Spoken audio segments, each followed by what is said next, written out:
Okay.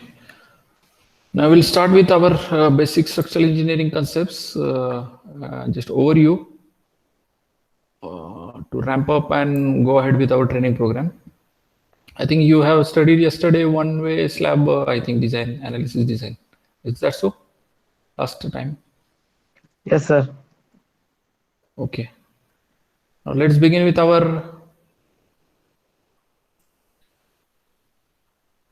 So actually, these trainings, there are few trainings which I am going to take, which will let you know overall conceptual understanding of the structural engineering, and also see, apart from the academic knowledge, I would like to emphasize on some thought process which is required in the structural engineering.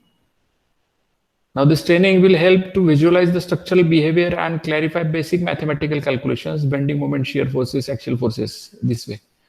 So actually, all of you may be knowing that structural engineering is actually conceptually very easy. We see a lot of structures like buildings, bridges, maybe industrial structures, and so many different structures like water retaining structures. But in short, all of these structural concepts are lying within the only simple concepts only, and not some complicated. Even though many times we see the structures which are maybe funny and we can say rather complex in nature. Yes, sir. Yeah. Yes, sir. Yeah, so most of the times these days, actually mathematical part of the structural engineering is focused much. Now you might have seen in our academics, we have seen a lot of mathematical calculations which were involved in the engineering, and that also in the structural engineering part we can say. So that bending moments, or that we can say integration, derivative, d by dx, complex numbers, then matrix, lot of matrix methods, and so many mathematical, say we were having, I think M1, M2, M3, these subjects were there, and our major focus was on these subjects only, which were mostly mathematical based. Right. But if you look at the structural engineering as a whole, it is not only the mathematics, but it is combination of maths and art. Now, how many of you know this, that structural engineering is also an art? Anybody? Sorry. Do you think that structural engineering also artistic field?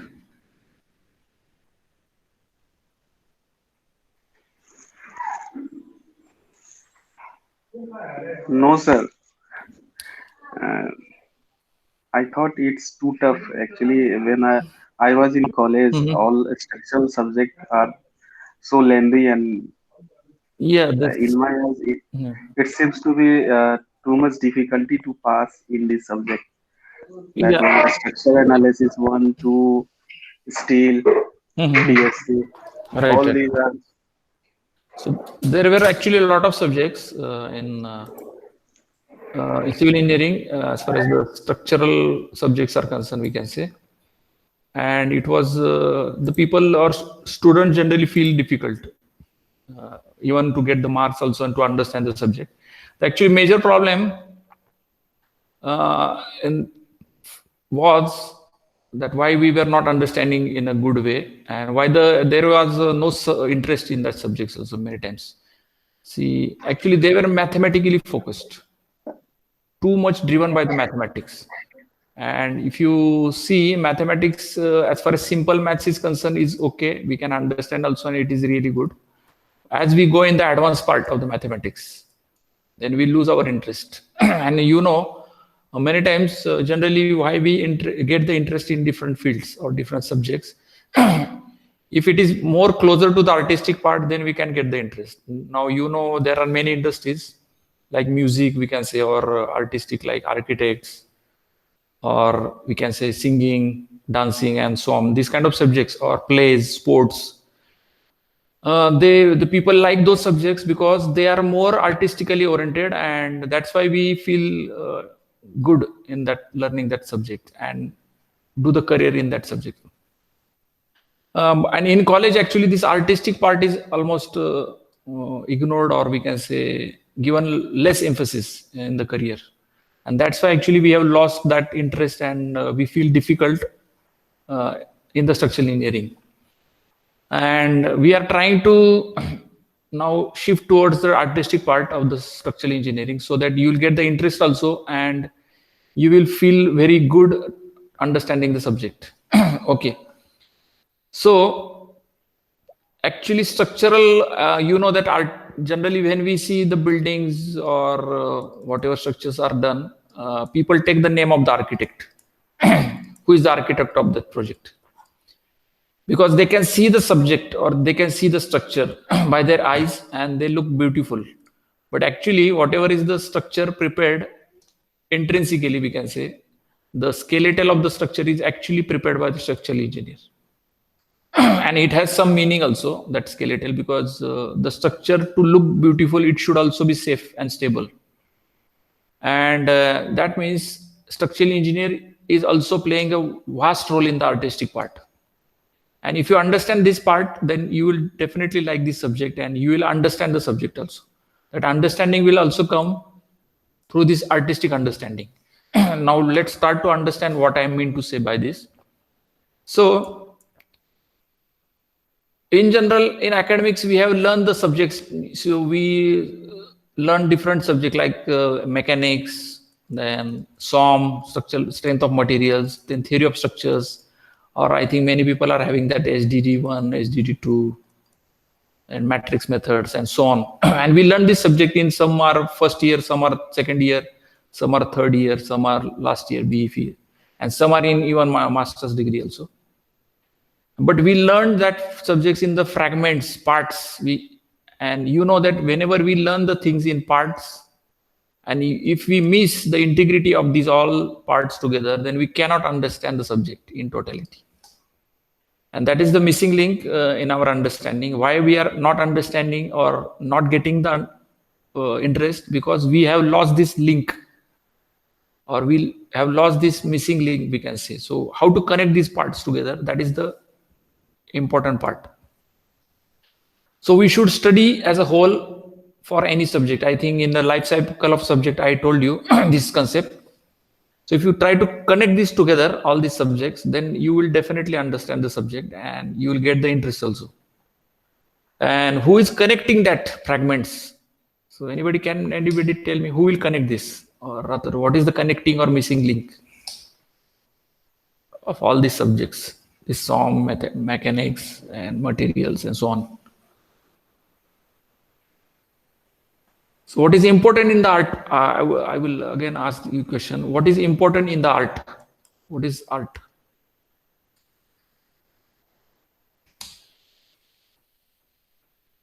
Sir, sketching. Yeah, sketching. Okay, fine. In general, I'm asking, but okay. Thinking, sir. Huh? Thinking. Yeah, thinking. So thinking is important. Important point. Thinking. Artistic is thinking is one important point. Then I would again add one more, classical thinking. I would say classical thinking. This is very important. Classical thinking. Any art, if you see, it may be sketching, painting, music, singing, or say instruments. Then architects, we can say, as an architects.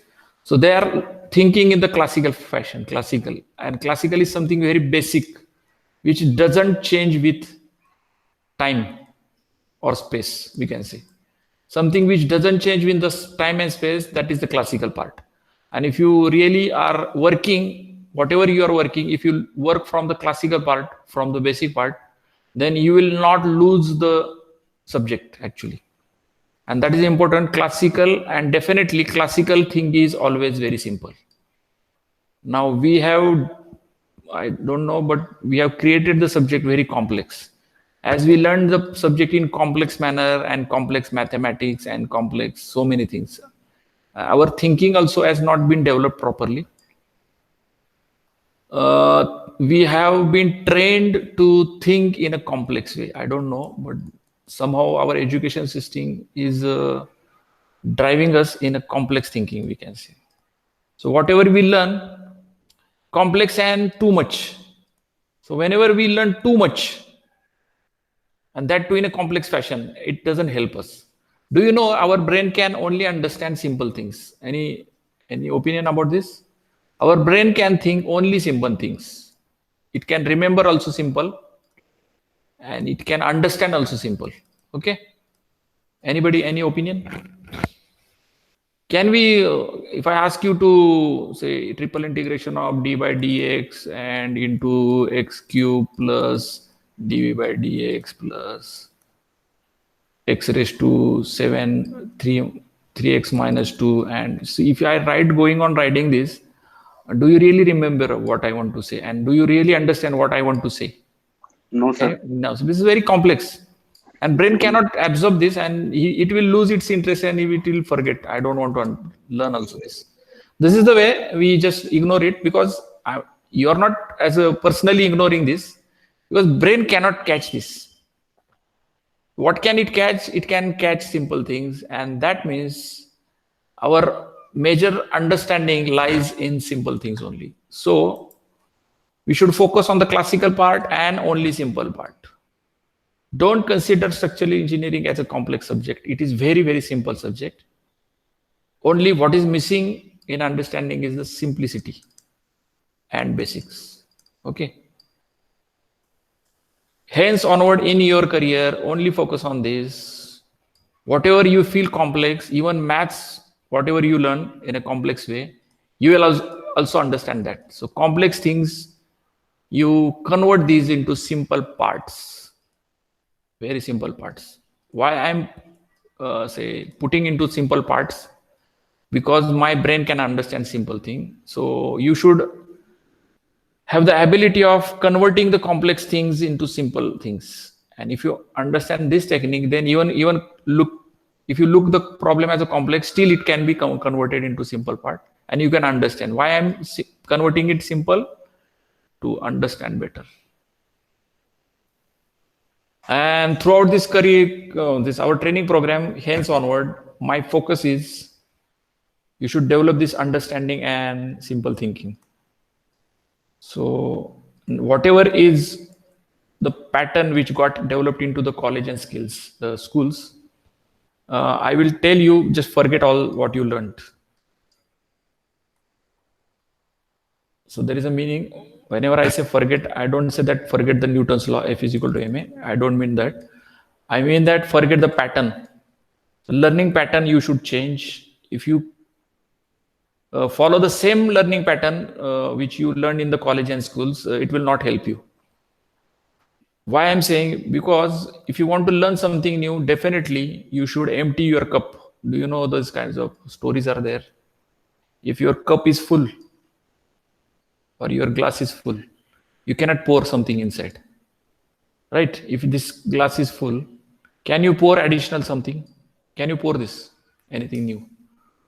If you want to pour this something new, you should empty the cup, or at least remove some garbage or remove some unnecessary things.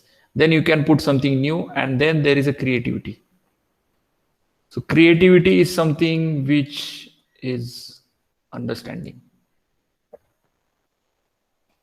So if you empty your cup, that means whatever old patterns are developed in your mind regarding the learning process, regarding the say knowledge, remove them. That I generally call this as a deconditioning. So you know deconditioning. There is one thinking which is called as the preconditioning. Do you know word meaning of preconditioning? Preconditioning. What do you mean by preconditioning? Yes, preconditioning.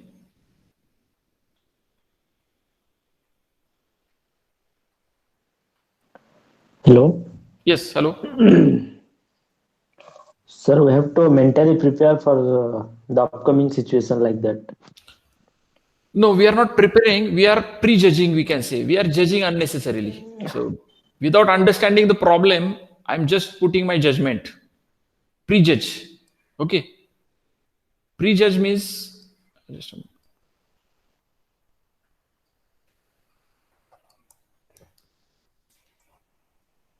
prejudge, don't judge.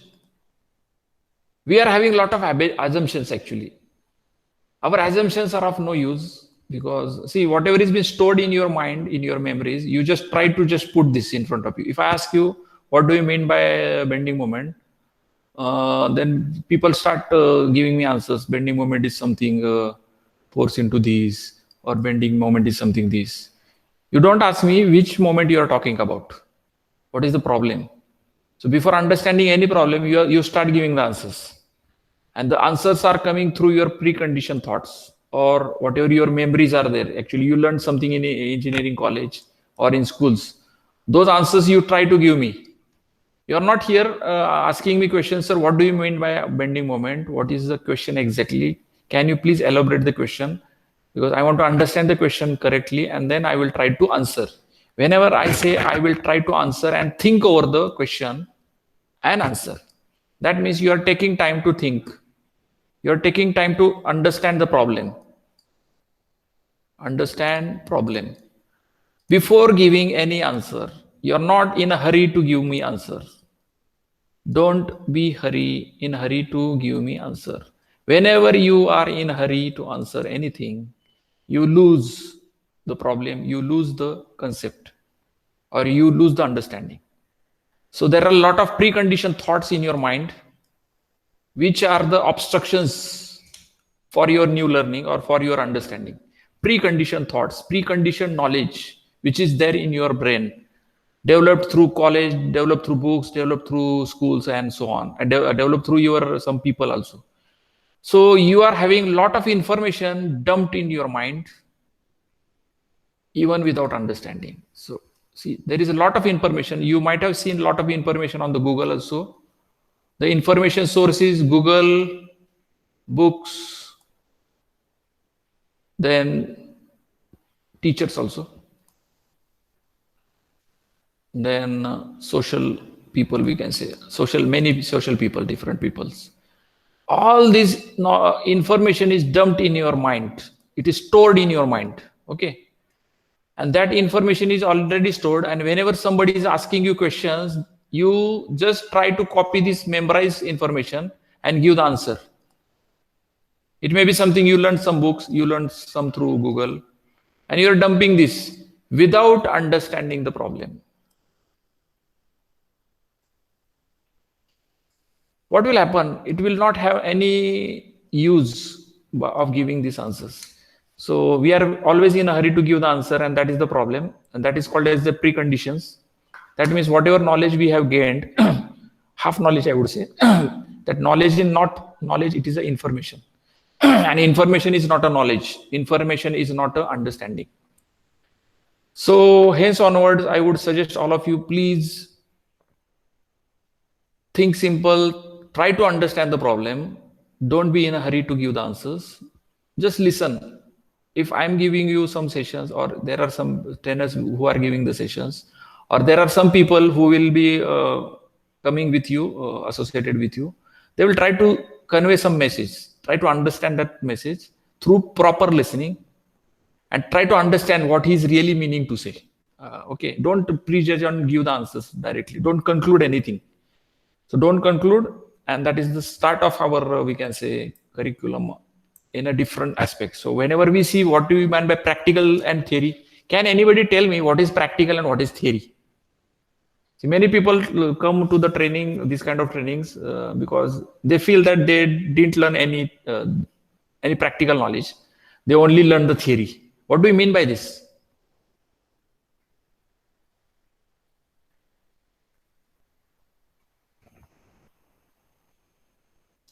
Theory, practical. Hello. Yes, hello. Yes, sir. Sir, theory means whatever we have learned, but which we have not performed in the practical field, means which is not, what to say, I'm not getting the correct word. You have not implemented anything. Yes, we have not implemented it in actual, on ground. Yeah, you are not implemented and you are not experienced. Experienced, yes. Okay. So there is a, when I say Newton, yeah, yes. Sir, Yes, please. theory means we only read. We can't explore these things on ground, and we can't experience those things by himself. Which things we do himself that are practical things, Yeah. and we observe So theory is nothing but information only. It's information only, information only. information or some other people's experience which they Correct. were already done. Some others' experience is also an information. Huh? Also an It is information. also an information. Whenever you read book, it is information. Whenever you listen Information to somebody, which is already done by the some yeah, other experienced but professor. you have not experienced. Yeah. So your experience means whatever you are taking the knowledge, it should go deep in your mind, deep, and you are getting that understanding Implemented. in detail. And actually, this is nothing but a practical. A practical means not something that we should construct a building and then you get the experience. So no, whatever you are doing, uh, it should deeply percolate in your mind and understand without your any information base and precondition base. Okay. So whenever people try to connect this without thinking, then there is a problem. Huh? So you don't really get the experience, and that is important. So I'm not here to give you what is practical, or if I share you two projects, let's say I'm sharing you two projects in our training program, or you'll do some projects on site or in offices in your, say, with your company. Do you really say that after learning the two projects, you will become the experienced person? Let's say we cover two projects, some in company you are covering, let's say 4 projects in your say job. Do you think you really get the practical experience?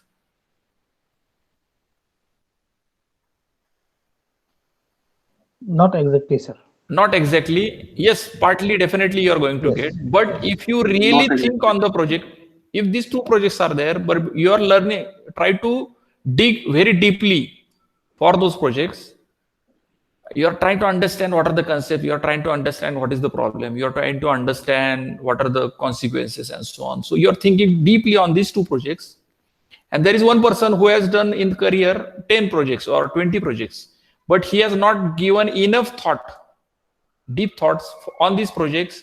I would say the person who gives more thoughts on these two projects, more and more thoughts in deeply, and this person has only learned it only superficial or surface level, like academics, this theory kind of thing. This person is not experienced person. I will say this person is experienced person, because he has also dumped the theoretical knowledge by working on these projects, because he has not gone enough deeply into that subject, into that project. It is of no use. So try to develop a say practice where you are giving much attention to that project. 100%, we can say 100% attention on these projects, whatever may be. Now as a training program, you will learn a lot of things over here also. I would suggest give 100% attention. Whenever I say attention, I'm not saying concentration. Huh? Attention means that you are not distracting. Let's say I'm taking this session, that means you are 100% involved in the listening process, whatever I'm trying to say. Don't judge anything whenever I say. Don't put your old pre-judgment on my saying, on my whatever I'm telling to you.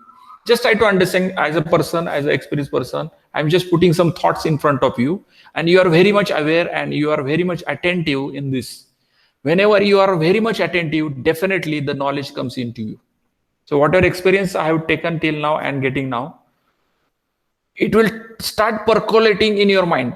And that is the very important point. Please be attentive. If you are working on some site or in some office, let's say, and your boss is there who is trying to say something, who is trying to express something in meetings, in say technical sessions, or some we can team meetings, we can say, please be 100% there.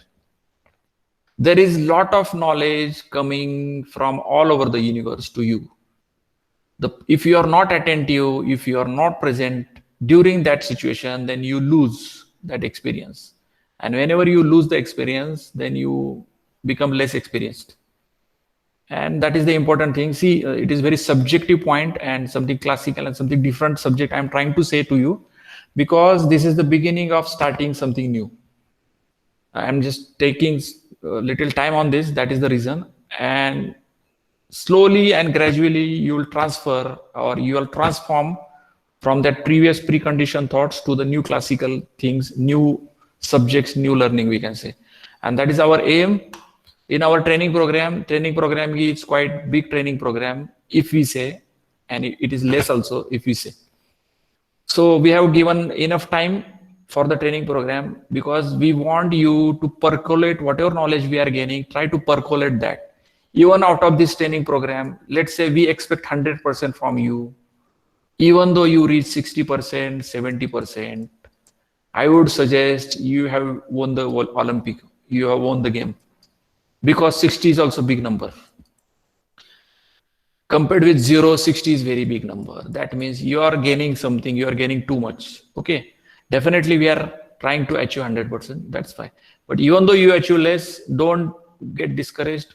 See, many times out of this training program, it is not necessary that you will become expert out of this.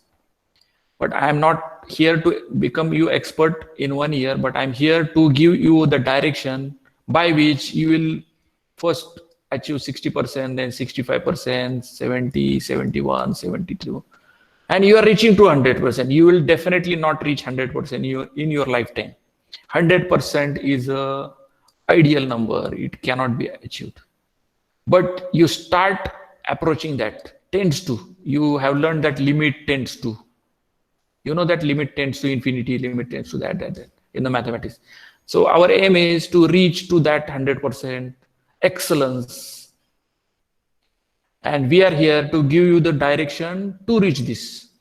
We are not here to guarantee this 100% because that comes slowly, gradually throughout the career.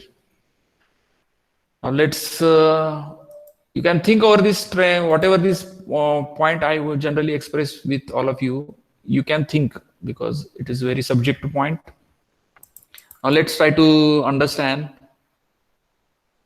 So in structural engineering, the major point in any structure is structural alignment, GA. So putting the columns, putting the beams, then deciding the two-way, one-way, then deciding the shapes. Let's say there is arch bridge. Then we are thinking that can we make as a truss? There is arch bridge. We can say, can we have only concrete member like this? Or let's say it is a building. So whatever you are doing, you are putting some shear walls, you are putting some columns, then you are putting some beams. So whatever this arrangement you are conceptually thinking, that is called as the structural general arrangement drawings. And this requires classical thinking and concepts. Okay. And this is the core of the structural engineering, core. Only understanding the formula like m is equal to WL square by 8 is not a engineering. It is only maths, simple maths. So structural GA, so we should be able to understand how to prepare the structural GA in any structure. Now we are, high-rise building, we are focusing on the buildings, so we will talk more about that. Then yes. What conceptual knowledge is helping to verify the results of the software? So as we are learning a lot of softwares in our program and you will be using these in your practice also, software is just a machine. Okay. Machine like calculator. Can calculator give you the results without inputs? You have to input something into the calculator or into the softwares. And who is putting the inputs? Engineer. That means engineer is only final person who is deciding this. So our conceptual understanding will help you to verify the results of the softwares, will help you to give the approximate design. Why we are using the softwares? Can anybody tell me? Why we use the softwares? To simplify our work or save our time. Speed. But Speed. the important point of the software is it can calculate very complex problems, which our brain cannot calculate. Calculate complex mathematics. It can calculate big matrix. Matrix, do you know? Matrix, we have learned in some maths. 2 by 2 matrix. Yes. This kind of matrix were there, 4 and 6.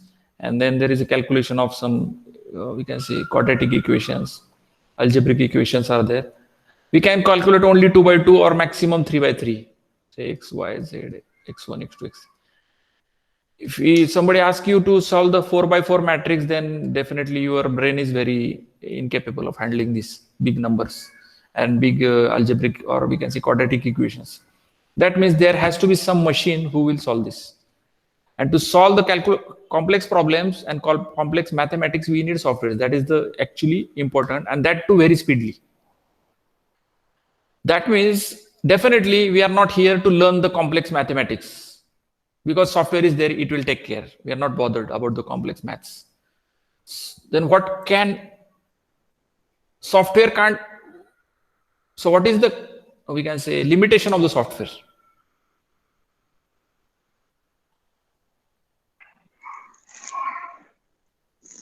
Hello? Yes, hello?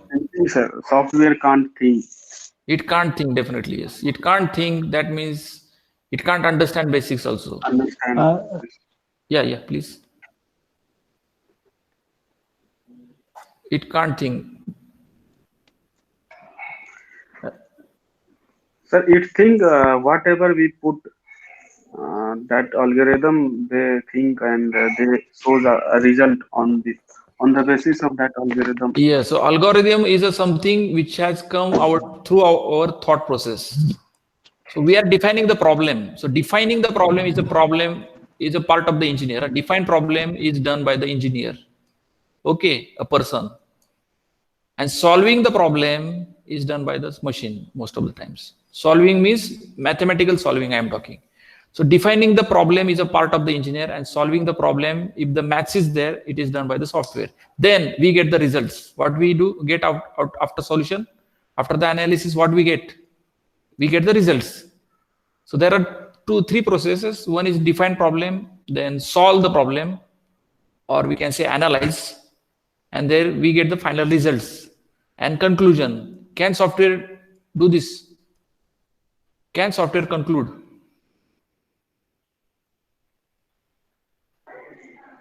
No, sir. So conclusion and defining the problem is a part of the engineer. But there is a limitation to the human being. What are the limitations to the human being? It cannot calculate so much complex maths. Then what can it can do? What can we solve actually? Can we solve simple maths? Can we solve simple problems, or can we solve approximate? Can we calculate approximately? Yes.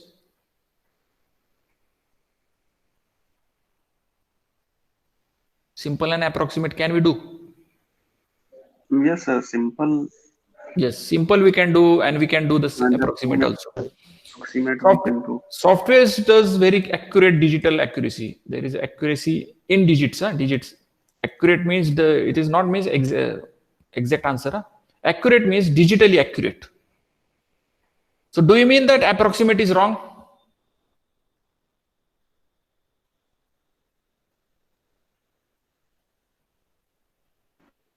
No, sir.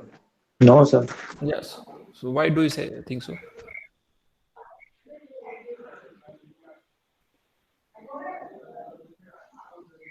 Sir, approximate near to accurate. Yes. I think. Approximate near to real, we can say. Near to the real or expected, we can say. If it is near, then definitely it is also right. So definitely we should develop a process or procedure, or we can say develop a method which will help you to get the approximate calculations, or to do the approximate calculations and to get the approximate results also, such that you can compare the accurate results coming from the softwares. So many times software is wrong. Many times I would say software is wrong, because it is only giving you some number. Let's say in software, I do the approximate analysis and design, and I get a bending moment value of 100 kilonewton meter, let's say. And the software is giving me the bending moment value as 211.3374 kilonewton meter. Whenever you look at this number, you may feel that software is right and he has given the right results. But your approximate is saying only 100 kilonewtons. So is it right answer? Software is giving right? Even though you feel this is very giving digits, numbers and so on. It is far away from your expectation. That means software is wrong.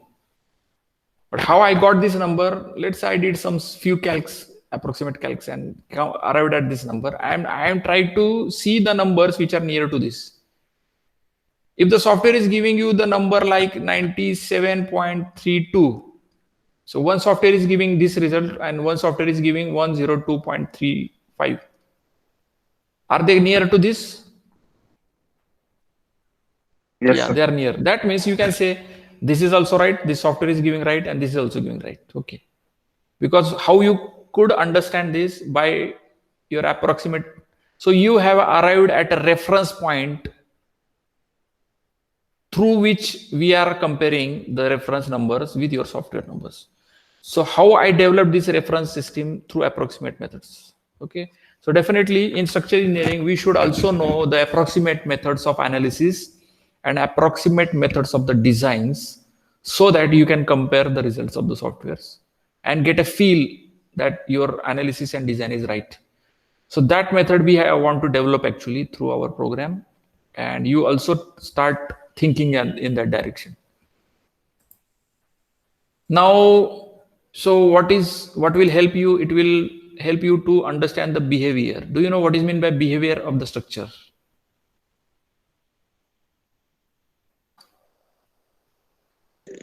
That movement, sir, movement of a structure, inward or outward. Uh, do you say movement or do you say moment? Hello? Yes, hello. Sir, the deflection, Yeah, like deflection. the sway, all these things. Yeah, all the these. deflected shape which your eye can see. Deflected shape can be seen by eyes, and eyes is a human property or say human characteristic. Eyes are given to the humans, which it can sense. So definitely deflection patterns is one of the behavioral aspect. So it's very important because our eyes can see only deflection. Can your eyes see bending moment? Can it see bending moments? Can it see No, shear sir. force? Can it see axial force? It cannot see that. That means you should understand how to observe. Observation skill is very important to understand the behavior. So you have seen a lot of structures in your life, adjacent to you through TV, through real structures, whatever. Many times you can judge through observation very easily than your bending moment calculations or mathematics or softwares. So try to develop the understanding, behavioral understanding of the project, or structures. So think first at this point, then start going, then define the problem, then go for the bending moment and this, so on. We have lost this point in curriculum most of the times and try to develop, because this is very common sense. Observation is a characteristic. Is it a characteristic of engineer? Or is it a common thing? Every person can see. It's a common sense. Observation is a common sense. No, there is no need of becoming an engineer or any scientist to observe the things. But we have not observed the things or structures very carefully. See, we see a lot of structures surrounding us, around us. Have you had given enough time to observe the structures? No. Even though you are a civil engineer, I know that most of you have not seen your home also carefully, your house also carefully. Most of you. You're staying in your apartment or flat or bungalow or whatever. There are some roads, structures around your building. You are not given enough attention and enough observation to look at the structures. Even though you look at the structures very carefully by giving some time and attention, definitely you can learn a lot of things. Hence onwards, try to give some time for observing that structures.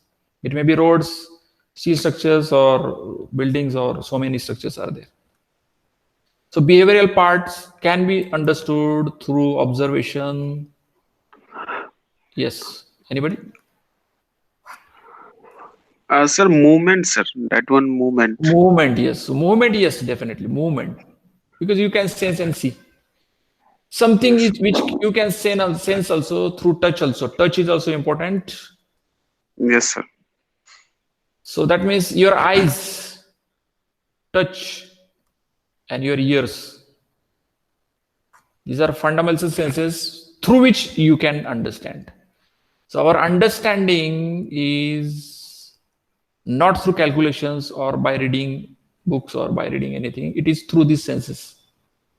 If you listen to me 100% with 100% attention, without any prejudgment, yes, you are understanding. You are getting the knowledge. Let's say you are feeling some structures by touching the structures, trying to see the material. Let's say you have seen the material like brick, steel, and so many things. Have you touched those materials? Have you tried bending that material or just crushing that material? Have you tried those the materials? You can sense. Then you can feel the modulus of elasticity. You have learned the subject E, modulus of elasticity. But you can really understand E by touching. So if you take a rubber piece or rubber, let's say, stick, try to bend the rubber stick by your hand. And let's take a steel stick, try to bend it. Or you take a wooden stick and try to bend this. Can you feel who will bend more? Steel, timber, or wood, or rubber? Who will bend more? Rubber. Even though a person who is not engineer, who doesn't understand modulus of elasticity, is it really necessary to become an engineer to understand the bending? Is that so? Yes, sir. So common person can understand who will bend more, rubber, timber, or steel. First, who will bend Rubber. more? First, rubber will bend. Who will bend more after that? Then steel deflects Who some will deflect bend. more, timber or steel? Steel, sir. Are you sure? Yes, sir. Any other answer? So, Timber, sir. Timber will bend first, the second after rubber. Who will bend? Definitely steel. timber. Steel is very hard.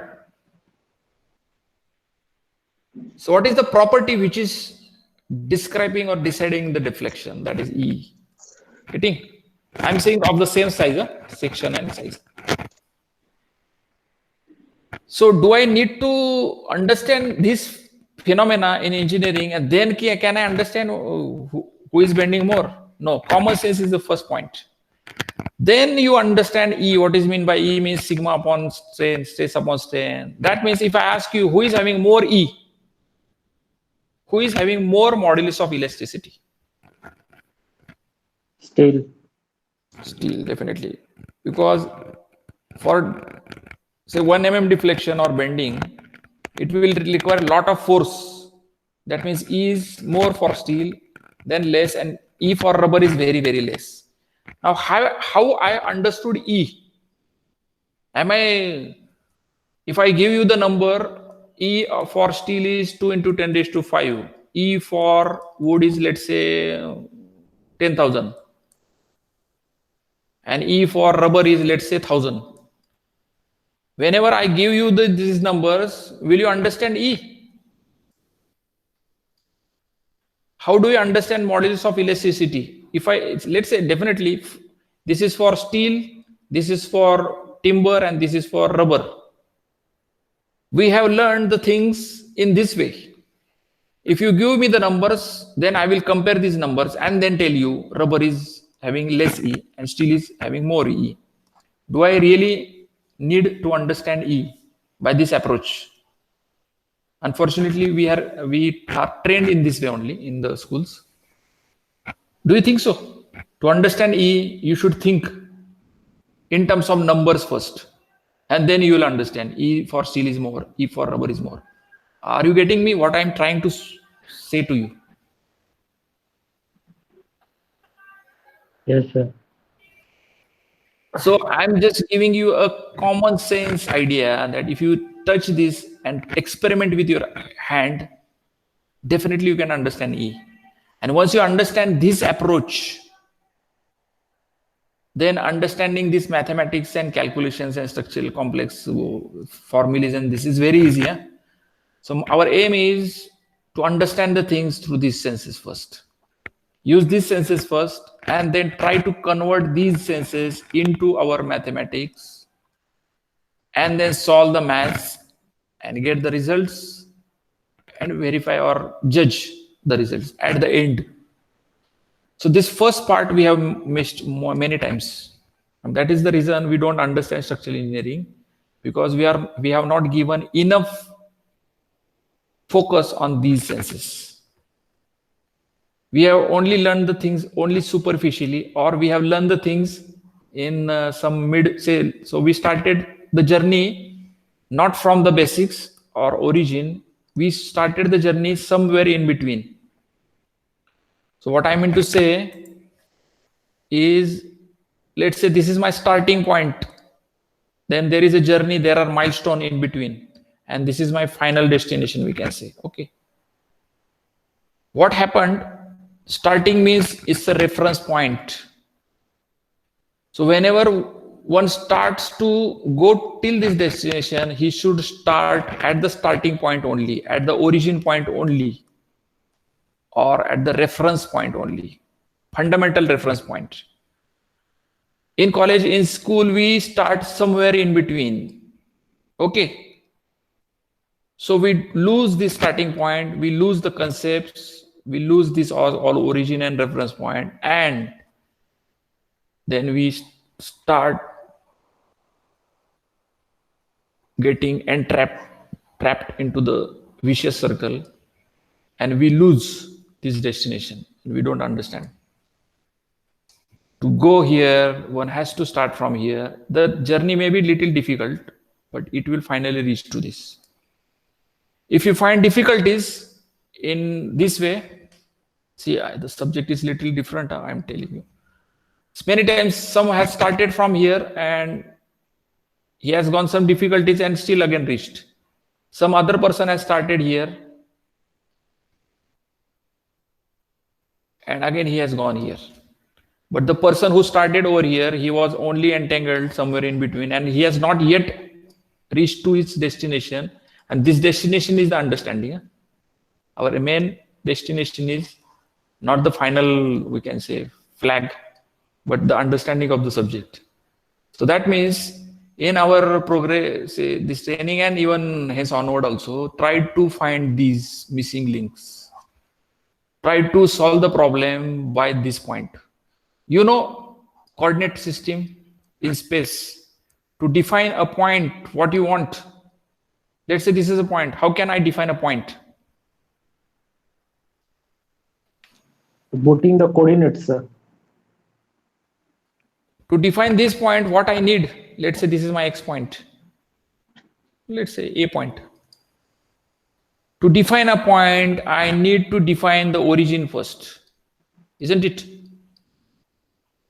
Once I define the origin, then I can measure this dimension, I can measure this dimension, and then I can define the point with respect to a origin.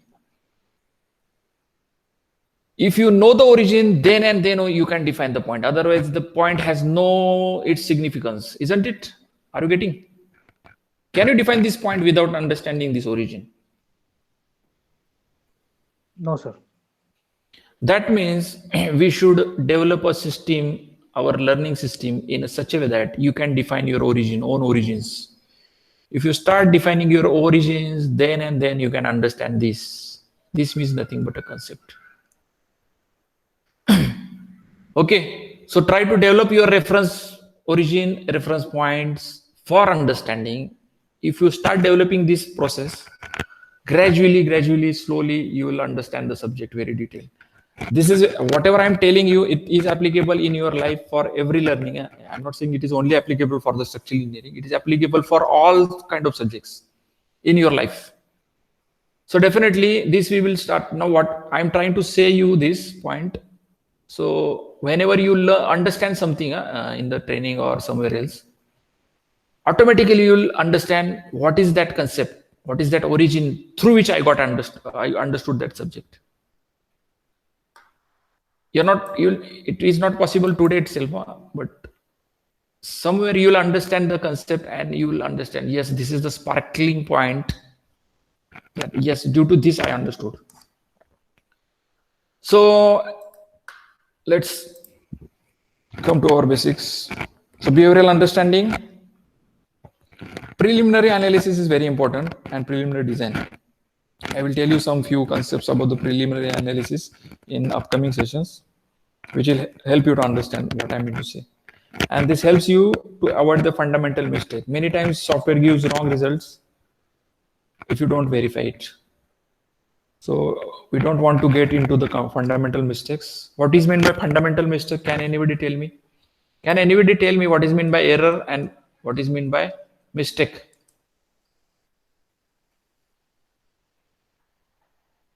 What is meant by error and what is meant by mistake?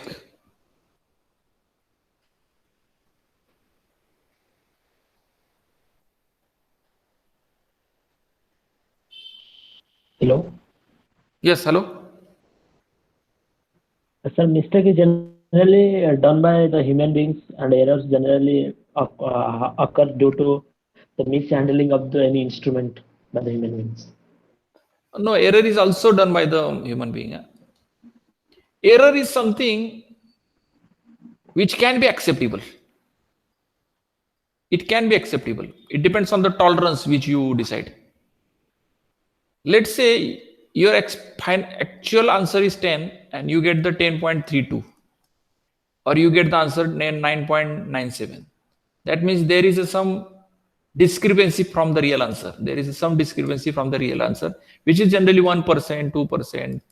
It depends on the what problem you are talking about. Some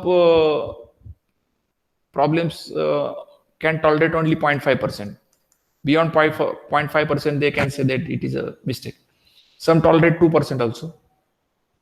But mistake is something you expect 10 and you get 101. You get 23 answer. Then it is a mistake. It is quite away from your answer. 2 times, 3 times, 10 times. So, and it is mostly related with the fundamental aspects. If I say your acceleration is, gravitational acceleration is upward, is it right? G is upward. No, sir. So if I ask you, your weight is 10 Newton, let's say you assume plus as a downward direction and minus as an upward direction, and your weight is minus 10. Is it right? Even though number is same, correct? Number is magnitude same. No. Because it is violating that gravitational force law, right? Newton's law or general gravitational principle. It is a mistake. So these kind of things are mistakes, but error, many times these are acceptable. It depends on your acceptance level. So try to understand, even though software gives errors, we can accept to some extent like this in structural engineering. We generally, even I can accept in 10% also. 10%, even though you are away from your real answer, still I generally accept. It's not a mistake or it's error. But if you say your bending moment expected is 10 kilonewton meter and your answer is coming 25 kilonewton meter in softwares, then it is a mistake. So to find this number and then check the results, we require fundamental and preliminary analysis methods. And you must know that. Even though you don't know much softwares, I would say it's okay. But if you don't understand this concept, it is not acceptable. That means only software knowledge is not sufficient without basic understanding. Okay, see, even though I think many of you might have come to this training program by looking at number of softwares which we are training. Yes, it is generally a trend that people, if you feel that you understand, you learn more softwares, then you get more knowledge. It's not so. Huh? It is not so that you learn more softwares and you get more knowledge. You learn softwares and you learn more basic understanding, then you will get the knowledge. I don't say that you should not learn software, because Software can speed up your work, so it is really essential and important. But this will strengthen your understanding concepts. Okay, so this is very important. See, I want to remove your preconditioned thoughts about the software, say, whatever have been developed till now. Engineers are becoming only through their understanding and not by the softwares. Now let's go ahead. Structural engineering is unique. Now this. Do you know that if there are 5 structural engineers who are designing the same bungalow, will their answers or solution or structural drawings or their design will be same? No, sir. Give No, your sir. project, let's say you are a client and you give this project to be done by 5 structural consultants or 5 structural engineers. All will come with final different answers, different drawings and different models, different design results. So do you think that then first engineer is correct and these 4 are wrong? Is that so? No, sir. Everybody can be correct. Everybody can be correct. Everybody can be right. Then what is the difference then? Thought process. But when we accept, how do you say that he is also right, he is also right, he is right, he is right? When do you say all are right? When the desire is achieved. Whoever satisfied and all the condition of the client, whichever they want. Yes, client's requirements. Yes, he is satisfying client's requirements. And as a structural engineer, he is making sure that your structure is stable, right? Your structure is safe, strong, means it is following the strength criteria of the codes. And that means material is safe, then it is serviceability is satisfied by all the engineers. That means structure will not fail stability criteria. Structure will be safe, that is fine. Structurally strong means it is following the material strength, permissible stresses in the materials. And it is making sure that it will not deflect too much. If you follow all these criteria, if all these 5 engineers are satisfying these criteria, that means they are okay, all are right. And therefore, the structural engineer is now unique. Can anybody tell me if there is a mathematician, if one mathematician gets the answer of 2 by 2 is 4.2, one mathematician is getting this answer as 3.9, and one mathematician is getting the answer 2.2 by 2 is 4. Who is right? It's a mathematical number. Huh? 2 by 2, 4 is right. If you get this answer 4.2 or 3.2, they will say you're wrong, you're wrong. Is that correct? In maths, It is correct. it is not acceptable. Huh? You cannot do this philosophy. Huh? Let's say this first structural engineer gives the answer 4.2, he is wrong. Second is giving 3.9, he is also wrong. Let's say third engineer is giving 4, yes, he is correct. That means in mathematics, this is not possible. These 5 engineers are giving different answers. So no, it is not acceptable that 2 by 2 is something different than the 4. That's why structural engineering is unique science, because it cannot give the right exact answer. Not I'm saying it right. Right is something different, exact answers. So do you think structural engineering is wrong?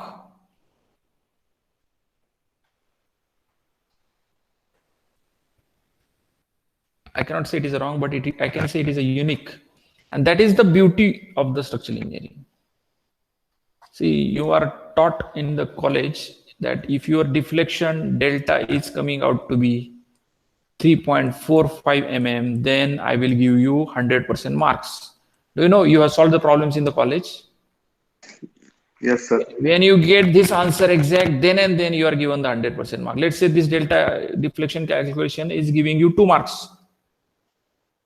If you get this exact answer, then and then you get 2 marks. And the examiner will just tick this and yes, you are right. If somebody is getting the answer as 3.41, the examiner will say you are wrong, your mark is 0. Is that so? Am I right? Our college or our schools, will they give the marks to this? Mostly not. Yes. Will the examiner will give this answer? Because his model answer is saying this. No, Examiners are having their model answers with them. They match this number to your number and they just say, if it is so, you are right. If it is not so, tick 0 marks. Yes or no? yes, sir. That's why we have gone through such an education system where we are given the marks on the basis of exact and right answers as expected by the model answers or by the examiners. And that's why we couldn't understand the subject structural engineering very well, because we are scared to be wrong. So we are scared to be wrong, or we are scared, or we are trying too much for getting this answer correct. Yes, sir. This has created a problem in our actually. So we are not given enough freedom to think. Why we are not thinking freely is because we are not allowed to think that way. That is the real point which is missing in our understanding. Actually, why, what created the problems? See, whenever I say you, means it's not something you all students are. It's applicable to all of us. I am myself also. So we are not given enough freedom to fail. We are not given enough freedom to be wrong, to think, because of this kind of, say, patterns which got developed in the education. I'm not here to blame the education system or try to understand. I'm just trying to expose the reality. That's it. We're not here that, does it mean that our school is wrong? Does it mean that our colleges are wrong? It's not so. So try to understand the concept, meaning and behind this. Because we are trying to change, we are trying to develop something new, which will help to understand the things very well. That is our intention, not to blame anybody.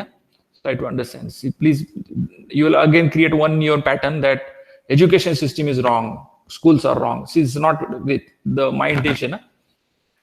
So in structural engineering, even though you get different answers, don't get scared. Just try to understand why this person is different, why this person is giving different answers, and try to understand his thinking. What was the thought behind that engineer which led to this answer? What was the thought behind this engineer which led to this answer? And what is my answer which is leading to this answer, whatever I'm getting? So you should be free to understand everybody. And through their understanding, through other person also, you can learn a lot of things. Are you getting? So there are many times people ask, actually, you will be asking different questions to the trainers and me and so on, other people's. And you will say, you will express your, say, experience with us. So you might have seen a lot of practical projects. You have seen that, sir, I've seen that beam of that size. So why that size is there? What do you do in your projects? And you will try to compare that, say problem to my problem or my way of handling the problem. So you are discussing with me, and you're discussing, comparing with different projects and problems, and you are trying to understand. This way you are very much free to understand, and you are getting a lot of knowledge out of that. Okay. So actually in college we are given the exact marks for exact answer, and therefore we found it seems difficult. So structural engineering में exact answer है ही नहीं है, इसलिए हमें ना गलत कुछ हो गया ऐसे तो हमें लगता है कि I am wrong, and that से inferiority complex और वो डर दिमाग में आ जाता है, अरे मेरा आंसर तो wrong तो नहीं है ना. इसलिए क्या हो रहा है कि you are striving for exact answers and you are not getting exact answers, and due to this you feel that it is wrong. उसकी वजह से वो learning process में ना obstacles आ रहे. It is not so, it is very easy, even though get different numbers you get, still it is good. इसलिए थोड़ा difficult लगता है. See, I think somebody has asked me or just discussed with me previously कि हमने बहुत subject सीखा लेकिन हमें कुछ समझ में नहीं आ रहा है. Actually वो mental blocks है. Subject सही है, simple है, कुछ unnecessary mental blocks and patterns develop हो गए हमारे दिमाग में, उसकी वजह से वो थोड़े डिफिकल्ट जा रहे हैं, बाकी कुछ है नहीं है. और we will remove those obstacles. Our aim is to remove those obstacles of your mind or blocks, mental blocks. ऐसे यहाँ कुछ हम ये नहीं कर रहे, मेरा सब्जेक्ट आपको कुछ तो अलग ही आउट ऑफ द बॉक्स लेके जा रहा है, पता है मुझे, बट ये समझ में भी आना चाहिए, बिकॉज ये ऑब्स्टेकल अगर नहीं रिमूव हो गए आपके दिमाग में से तो नया कैसे आएगा कुछ. तो try to understand where to start where to stop. ये मुझे कुछ पता ही नहीं. अभी मुझे एक स्ट्रक्चरल इंजीनियरिंग का प्रॉब्लम दिया है सर, आपने बंगलो का स्ट्रक्चर डिजाइन करने के लिए बताया मुझे. अभी मुझे कुछ समझ में नहीं आ रहा where to should I start. अब मैं पहला कॉलम कहाँ डालूं, वाई मेरा दिमाग नहीं चल रहा. So I know it is difficult, impossible नहीं है. तो ये हम थॉट प्रोसेस से हम सीखेंगे. हमारे स्ट्रक्चरल जनरल अरेंजमेंट का ड्राइंग का जब सेशन रहेगा ना, तब वो थोड़ा थोड़ा क्लियर होते जाएगा आपका कि मैं स्टार्ट कैसे करता हूँ प्रॉब्लम का, सो दैट आपको भी वो आदत लग जाएगी and then you will become that, वो प्रोसेस आपको इजी होती जाएगी. So therefore it is an art. Do you know whenever artistic और पेंटर रहते हैं, एक पिक्चर स्टार्ट करते हैं, एक पेंटिंग, डू यू नो. मैं थोड़ा आज का सेशन थोड़ा अलग है, I don't know are you, ये कुछ ये नहीं लग रहा ना थोड़ा सा कुछ, तो क्या सब्जेक्ट चल रहा है, स्ट्रक्चर सीखने आए क्या तो अलग ही चल रही है. Is that so? No sir. हाँ सर ठीक है. ओके. मैं थोड़ा दिमाग और थॉट प्रोसेस क्यों ज्यादा फोकस कर रहा हूँ, क्योंकि यहाँ ही हमारा स्टार्टिंग पॉइंट है लाइफ का भी और करियर का भी, इसलिए मैं थोड़ा ज्यादा टाइम भी दे रहा हूँ और कुछ तो अलग सब्जेक्ट ले रहा हूँ. सी व्हेनेवर आर्टिस्ट एक है, उसको पेंटिंग निकालना है, वो कुछ तो सी पे बैठा है और वो स्टार्ट कर रहा है, वो कुछ तो देख रहा है सी view and so many things.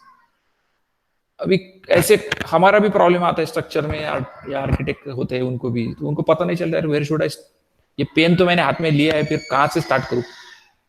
वैसे स्ट्रक्चर्स में भी है, हमें बहुत बार ये पता नहीं कि मैं स्टार्ट कहाँ से करूं. स्ट्रक्चरल इंजीनियरिंग में स्टार्ट कहाँ से करूं, तो ज्यादा मत सोचो यार कहाँ से स्टार्ट हो, कहाँ से तो स्टार्ट करो, कुछ प्रॉब्लम नहीं है. जैसे मुझे समझे पूना से मुझे समझो दिल्ली जाना है, तो पहले मैं ट्रेन से जाऊँ, बस से जाऊँ, इससे जाऊँ, उसमें फंसा रहा तो कभी दिल्ली तो जाऊंगा नहीं. Start somewhere you will reach to the destination. वैसे ऐसे ही रहता है स्ट्रक्चर्स में भी, क्या है कहाँ से तो स्टार्ट करो, लेट्स गो. तो वो पेंटिंग वाला कहा तो वो बोलेगा कि मुझे कुछ तो, या एक तो मेरा ट्री है, अभी I am not a good artist ना, so I don't know. Some person will start, ये चलो एक ट्री दिख रहा है मुझे, let's start with the trees. ऐसे कुछ तो कोकोनट ट्री है, लेट्स स्टार्ट ड्राइंग दिस. एक आर्टिस्ट ने स्टार्ट ट्री से किया, एक आर्टिस्ट ने समझो सन निकाला, सन है. अभी I am just giving you the concept, I am not here artist. एक बोला कि सन से स्टार्ट करता हूँ, एक बोला अरे यहाँ कुछ तो रोड जा रहा है ऐसे, ओके तो यहाँ से स्टार्ट करेंगे फिर ड्रॉ करते जाएंगे. तो ऐसे आप कहाँ से भी स्टार्ट कर सकते हैं, वैसे कुछ ये नहीं है. As a structural engineer for your problem start somewhere, कहाँ से भी करो, क्योंकि हम स्टार्ट करने के बाद अगर अच्छा दिखा तो ही हम उसे एक्सेप्ट करते हैं. वैसे if it is a safe then and then we accept the problem, वो सोल्यूशन, अदरवाइज हम डिस्कार्ड कर देते. जैसे हमने स्टार्ट करते कि बीम साइज एज्यूम करो 230/450, फिर उसका मोमेंट में डालो, उसकी इक्वेशन करो, एएसटी निकालो, मोमेंट ऑफ रेजिस्टेंस निकालो. बाद में अगर हमारा मोमेंट ऑफ रेजिस्टेंस हमारे मोमेंट से अगर ज्यादा है तो हम एक्सेप्ट करते, अगर वो कम है तो साइज चेंज कर जाते. जैसे पिक्चर चेंज कर डालूंगा मैं, अगर पसंद नहीं है तो चेंज दिस. वैसे अगर वो सेफ नहीं है तो आई विल चेंज इट. तो ऐसे ही प्रोसेस रहती है generally. Now I would ask you then, who is a good structural engineer? कहां से भी स्टार्ट किया, yes he is a good, इसे गलत नहीं है, बट जनरली एक्सपीरियंस लेते हैं ना structural engineers over the time और कंसेप्चुअल अंडरस्टैंडिंग की, तो उनको है ना स्टार्टिंग भी बाद में बहुत अच्छा स्टार्ट हो जाता है. नाउ ये 3 स्ट्रक्चरल इंजीनियर से समझो आर्टिस्ट है, just giving you the analogy. एक ने सन से स्टार्ट किया, एक ने ये क्या बोलते कोकोनट ट्री से स्टार्ट किया, एक ने रोड से किया, एक ने एक घर से स्टार्ट किया. उसका पेंटिंग है, जैसे आपने डिजाइन ऐसे ऐसे कहां से स्टार्ट किया. बट जब आपको एक्सपीरियंस आएगा, आपका अंडरस्टैंडिंग बढ़ेगा, तो आप है ना स्टार्टिंग बहुत करेक्ट पॉइंट से करेंगे, जिससे आपका possibility of making the safe structure is more. आपको ज्यादा रिवर्क नहीं करना पड़ेगा, ज्यादा डिस्कार्ड नहीं करना पड़ेगा थिंग्स को. तो अभी पेंटिंग में जनरली मेरा एक्सपीरियंस बता रहा हूँ, generally whenever is the artist, वो कहां से स्टार्ट करते हैं पता है कि आपको? Just give me any idea where will he start?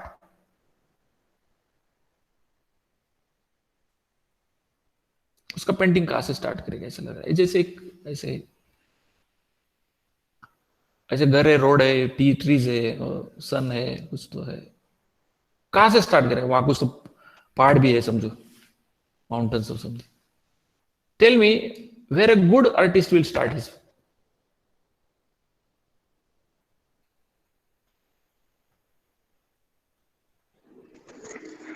From the sun. From The sun. okay, any other जहाँ answer? पे सर खाली स्पेस मिलेगा, जहाँ पे बचा मतलब खाली स्पेस मिलेगा, उस जगह पे वो पेंटिंग करेगा. नहीं नहीं, ये तो हमारा ब्लैंक पेपर है, उसके पास ब्लैंक पेपर है और वो बैठता है उधर. So from the bottom of from the road. या ठीक है, see there will be different answer definitely. अभी मेरा एक परसेप्शन बता रहा हूँ. I am not saying that my answer is very correct और समथिंग. मेरा वो एम भी नहीं है. जनरली आर्टिस्टिक लैंग्वेज में जब आर्टिस्ट जब देखता है ना किसी व्यू को, फोटोग्राफर रहने दो, आर्टिस्ट रहने दो, सी उसका आई लाइन है ना, आई लाइन जहां से उसकी आंखें देख रही है, वो स्टार्टिंग पॉइंट है उसका, सोर्स है देखने का. और डू यू नो क्या it starts with a datum line. उसका आई लाइन जो रहता है ना वो इंपॉर्टेंट है. अगर मैं एक चेयर पे बैठा हूं पेंटिंग निकालने के लिए तो आई लाइन इंपॉर्टेंट है. अगर ये सी है समझो, तो सी में मुझे डेटम लाइन एक पता है ना, सी के इसके ऊपर स्काई रहता है और इसके नीचे सी रहता है. और यहां समझो तुम्हारा वो सैंड है समझो, बीच. ओके,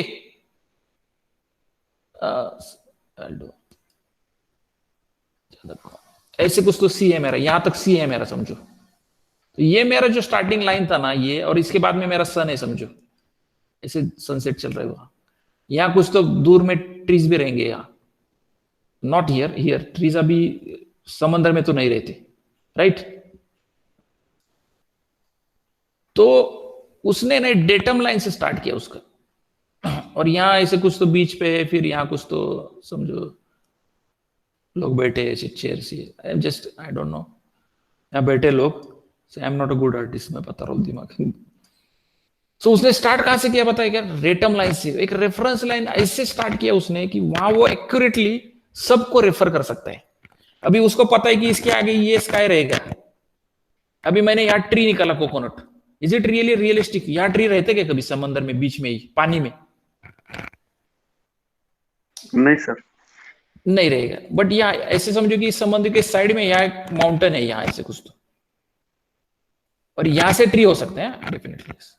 तो उसको है ना, देखो वो है ना, ये डेटम लाइन से सब व्यू को देख रहा है, क्योंकि उसको पता है कि मेरी आंखें जहां देख रही है, इसका मतलब पेंटिंग निकालते समय वो नीचे देखता है पेज पे, फिर ऊपर देखता है, फिर उसकी आई लाइन में ही वो सब देखता है सब. ऐसे नहीं होता कि उसको पोजीशन चेंज कर देता है, क्योंकि पोजीशन अगर उसने चेंज किया उसके चेयर का, तो फिर वो व्यू चेंज हो जाएगा उसका. That means he knows he will sit there statically, then he will ये डेटम लाइन उसका रेफरेंस लाइन पहले ड्रॉ करेगा, और फिर उसमें ट्रीज निकालेगा, फिर यहाँ कुछ लोग बैठे हैं निकालेगा, या कुछ तो ऐसे आदमी ऐसे चलते जा रहे हैं यहाँ आगे बीच में से. तो ऐसे वो स्टार्ट करते जाएगा, और फिर बाद में वहां कुछ तो पेड़ ये रहेंगे, बर्ड्स रहेंगे. तो ऐसे ऐसे ऐसे वो बाकी जो पैरामीटर्स है ना वो बाद में डेवलप होते जाएंगे. तो अभी है ना ये डेटम, जो अच्छा आर्टिस्ट है ना वो वहां से स्टार्ट करता है. आई डोंट से दैट बाकी आर्टिस्ट गलत है, लेकिन उसका स्टार्टिंग बहुत अच्छा रहता है. अभी है ना आपको भी ऐसे लगा कि मुझे आर्टिस्ट बनना है, मुझे गुड स्ट्रक्चरल इंजीनियर बनना है, तो मुझे रेफरेंस लाइन पहले आना चाहिए. ऐसे कुछ इतना आसान नहीं है, और ये कुछ ऐसे एक दिन का और एक महीने का, एक साल का प्रैक्टिस नहीं है. You should do lot of practice so that your datum line gets fixed. इसको ही हम ओरिजिन बोलते हैं. जब बता रहा था ना मैं ओरिजिन के, दैट मीन्स आपको भी आपका एक ओरिजिन और डेटम लाइन ढूंढना है over the long time, such that you can become the good structural engineer. समझ में आ रहा है? ये मुझे एनालॉजिकली दिखा रहा हूं मैं सब. मैं टू अंडरस्टैंड द एनालॉजी, और ये क्या बोलते हो कंपैरिजन करके दिखा रहा हूं. तभी बाद में अभी स्ट्रक्चरल इंजीनियरिंग भी ऐसे ही है. I don't know where to start, but अभी आप नए हो तो स्टार्ट समवेयर, कहां से भी स्टार्ट करो, पिक्चर तो होने वाला है ये सब. और बाद में वो हमारा एक्सपीरियंस, लोगों का एक्सपीरियंस, एक्सपर्ट्स का, वो समझते जाओ, और बाद में आपको पता चलेगा कि ये स्ट्रक्चरल इंजीनियरिंग कंसल्टेंट ऐसे सोच रहा है, वो ऐसे सोच रहा है. तो आपको भी एक रेफरेंस लाइन ढूंढने के लिए आसान हो जाएगा, and you can become the expert. So this is the meaning of this point which I am telling you.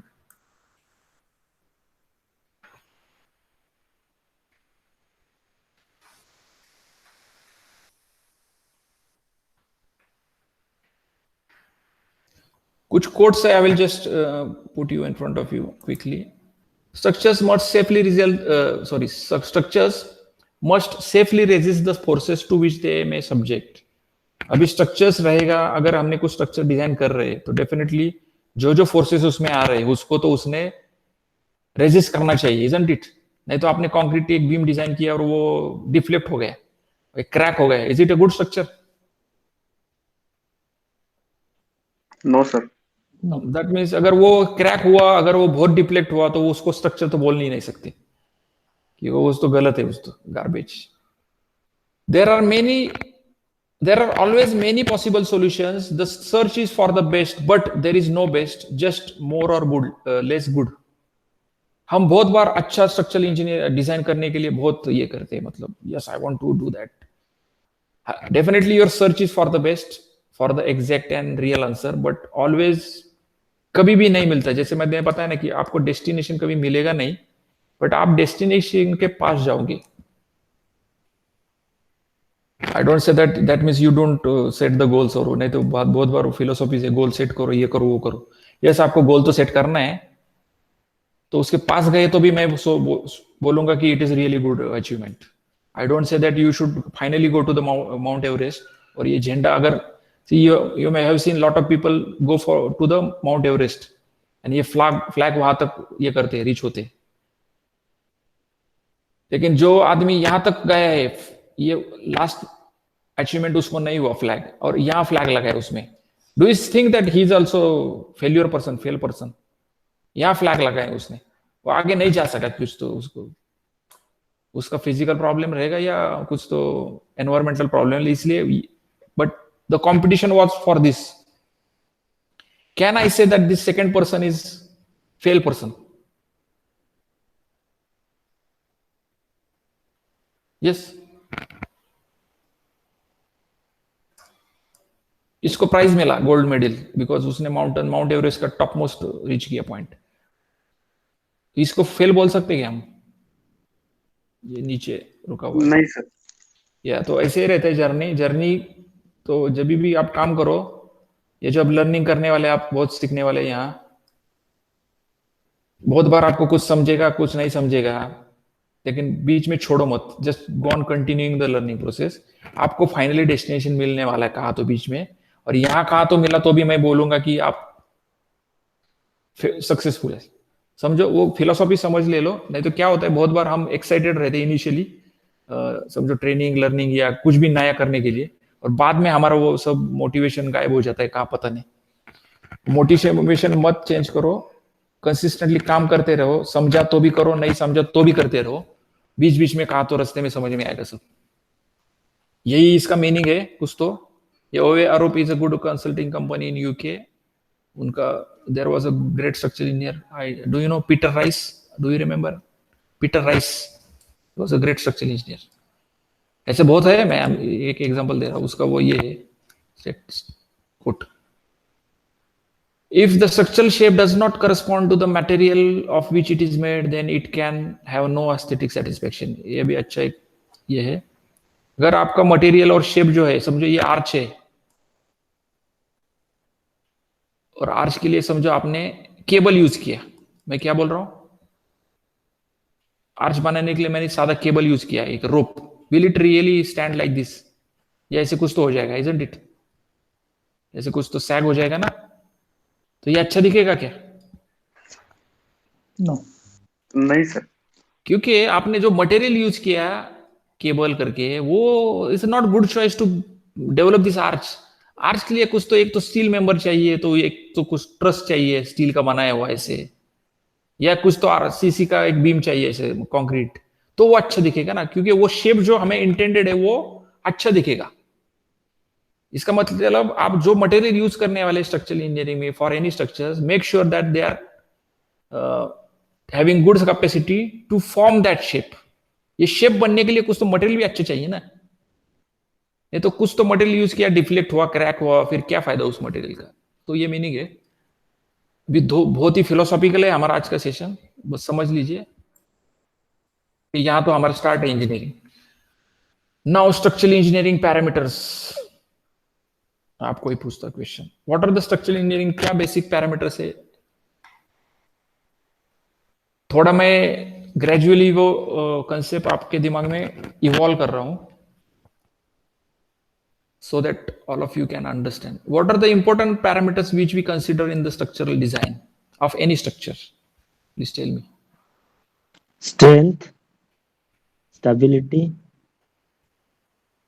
weathering condition of that area. Strength, somebody Hello? said strength. Hello? Yes, hello, yes, I can hear you. Stability, okay, then weathering Safety. condition of that area, sir. weathering means let's say durability, वो long term Yes, sir. रहना चाहिए ना, serviceability, yes. और Sir, safety of the structure. Safety, अगर ये आपने सब parameters दिमाग में ले ही लिए तो ऑटोमेटिकली सेफ हो जाएगा, तो मैं नहीं लिख रहा safe, safety is also but it includes this all together. Anything else? material, sir. Material is taken care by the strength ना, मटेरियल मतलब स्ट्रेंथ, मटेरियल इज स्ट्रेंथ ना, स्ट्रॉन्ग मटेरियल मतलब strength, okay. Else?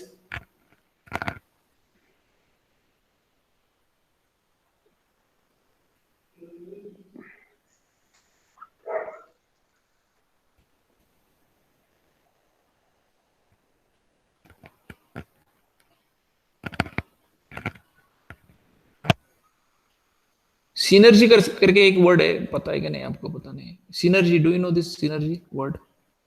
It can be anything, synergy. Okay, ये इतने parameters मैं लिखता हूं पहले. There are some other parameters also but let's see this one. Strength मतलब क्या है? आप जो मटेरियल यूज कर रहे हैं ना स्ट्रक्चर्स में, तो स्ट्रांग चाहिए. स्ट्रांग चाहिए मतलब क्या चाहिए?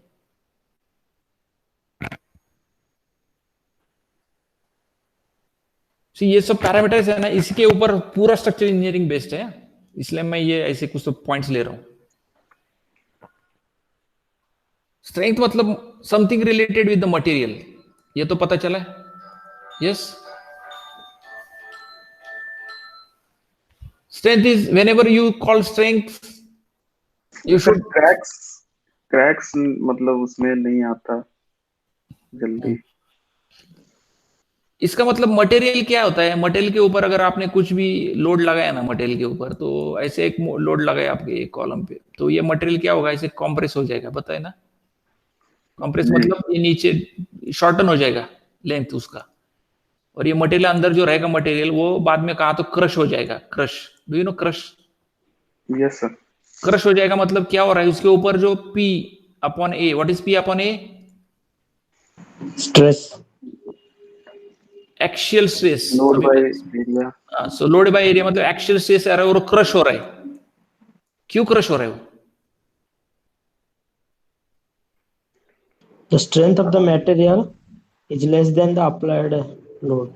तो ये एक्शियल स्ट्रेस जो है ना, इसका जो एक्चुअल आ रहा है वो लोड की वजह से, और जो कैपेसिटी रहेगा ना उसका, मटेरियल का कैपेसिटी है ना, मटेरियल का axial capacity, I am using axial word deliberately.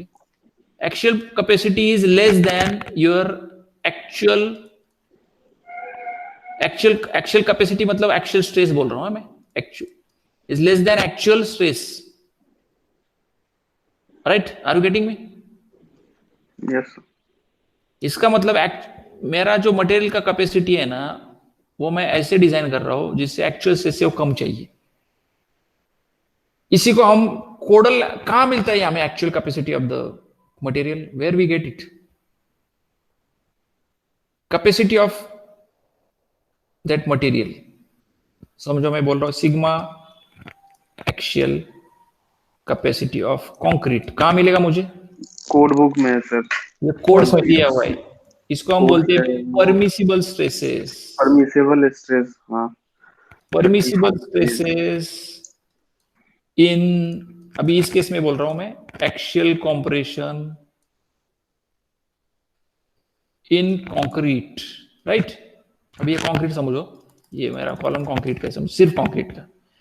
सो अगर मेरा permissible stress in axial compression in concrete अगर लेस देन सिग्मा एक्चुअल रहेगा, ओके, देन मेरा सेफ है, राइट? ये सुनो, एक्चुअल से मेरा परमिसिबल स्ट्रेस मैंने कुछ तो गलत बोल लिखा क्या? सारा सही है। परमिसिबल स्ट्रेस कम चाहिए मेरा एक्चुअल से, यस और no, are you getting? Yes sir. या उल्टा लिखा क्या मैंने? उल्टा लिखा है ना? उल्टा लिख दिया सर।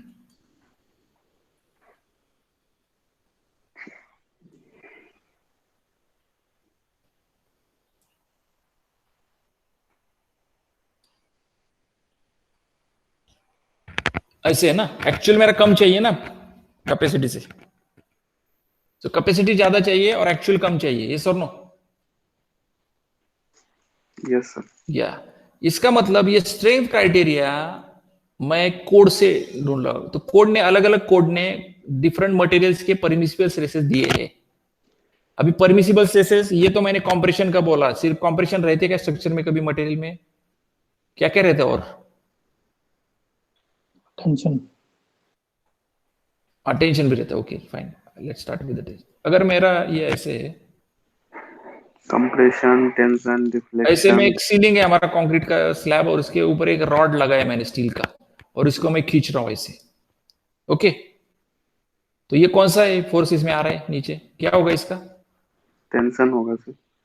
क्यों, आपको कैसे पता चले टेंशन हो रहा है? How do you understand? आदत है इसलिए, मतलब ये पहले लेंथ मेरा इतना ही था, पहले लोड बिफोर लोडिंग मेरा समझो वो स्ट्रेंथ था। ओके, ये मेरा रॉड है, पहले ऐसे ही हैंग हुआ था, सीलिंग से हैंग था। बाद में क्या हुआ, मैंने उसको ये टेंशन लगाया, नहीं टेंशन नहीं लगाया, फोर्स लगाया, कुछ तो मैं खींचा मैंने उसको, जाने दो, मैं ज्यादा टेक्निकल टर्म नहीं यूज कर रहा हूँ डेलिबरेटली। बाद में पहले आपको दिखा कि ये यहां तक था, अभी ये बढ़ा, ये लेंथ बढ़ा ना इसका, ये सुनो, पहले से बढ़ा, मतलब ये स्ट्रेच हुआ। See I am using the common sense words first before the physics and maths. Stretch हुआ तो आपकी आंखों को पता चला रहा है ये कुछ तो लंबा हो रहा है, स्ट्रेच हो रहा है, इसका मतलब इसके अंदर टेंशन है। तो आपको टेंशन है ये पता चला उसके स्ट्रेच होने की वजह से, और स्ट्रेच हुआ मतलब उसका लेंथ बढ़ गया, इलोंगेट हुआ इसको। That means this elongation by your eyes, viewing that by your eyes is telling you it is the tension. ये कॉम्प्रेस कैसे समझ में आ रहा है आपको? ये पहले से छोटा हुआ और फोर्स का डायरेक्शन एग्जैक्टली उसके लाइन में है, इसलिए एक्शियल कॉम्प्रेशन। ये भी एग्जैक्टली मेंबर के लाइन में, इसलिए एक्शियल टेंशन, और ये इलोंगेट हो रहा है। समझ में आ रहा है कि क्या बोल रहा हूं मैं? अभी इसका स्ट्रेस कैसे निकालूंगा मैं? सेम T/A, वो एक्शियल रहेगा क्योंकि एक ही लाइन में एक्शियल टेंशन सिग्मा AT, ये मेरा एक्चुअल स्ट्रेस है, समझो एक्चुअल। लेट्स से उसका वैल्यू 10 है, 10 न्यूटन पर mm स्क्वायर। और फिर ये रॉड है, मैं तो ये इसका कैपेसिटी कैसे निकालूंगा? स्टील रॉड कहां मिलेगा आपको? कोड में। या अभी बताओ कौन से कोड में जाने का? अभी आपको सिविल इंजीनियर है तो कोड तो पता है, कौन से कोड में जाएंगे आपको इसको ढूंढने के लिए? Hello, hello, yes, IS 800 sir. Are you sure?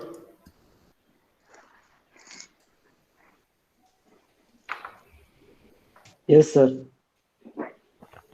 अभी आपने ने मुझे क्वेश्चन पूछना चाहिए, आपने सिर्फ वर्ड स्टील यूज किया, कौन सा स्टील यूज किया है मुझे पता नहीं है ना। यू शुड आस्क मी ना कौन सा स्टील बोल रहे हैं आप, यस क्योंकि सर, कौन स्टील सा? के भी बहुत टाइप्स है ना।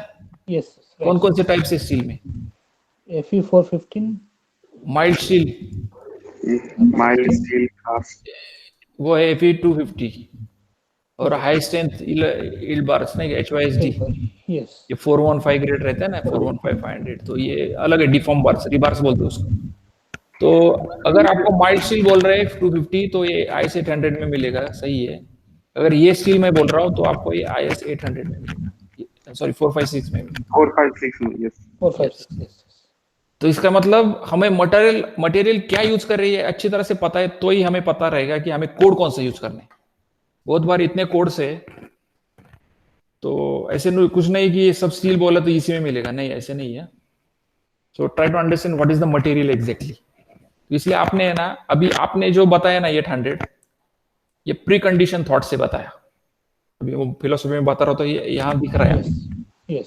आपने स्टील वर्ड यूज किया, आपके दिमाग में स्टील कहा तो रिकॉर्ड था मेमोरीज में, आपने कहा तो IS 800 में स्टील का पढ़ा था स्ट्रेसेस, बता दिया मुझे.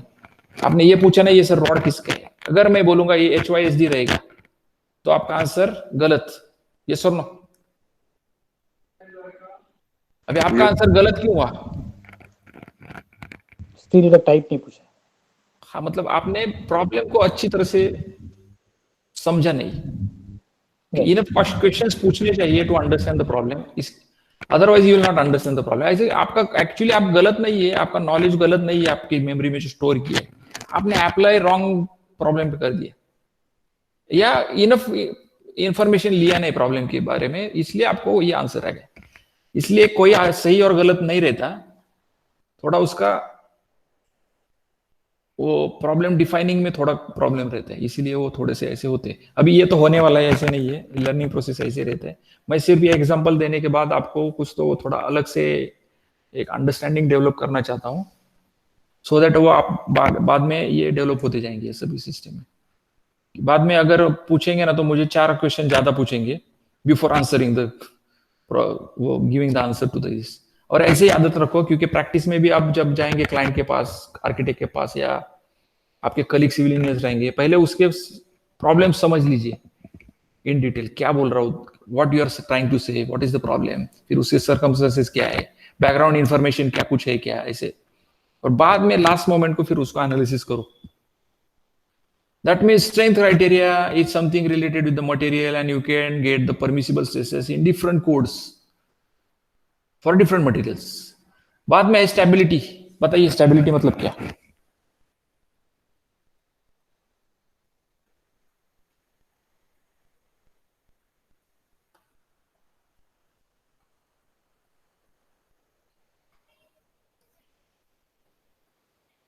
Sir, which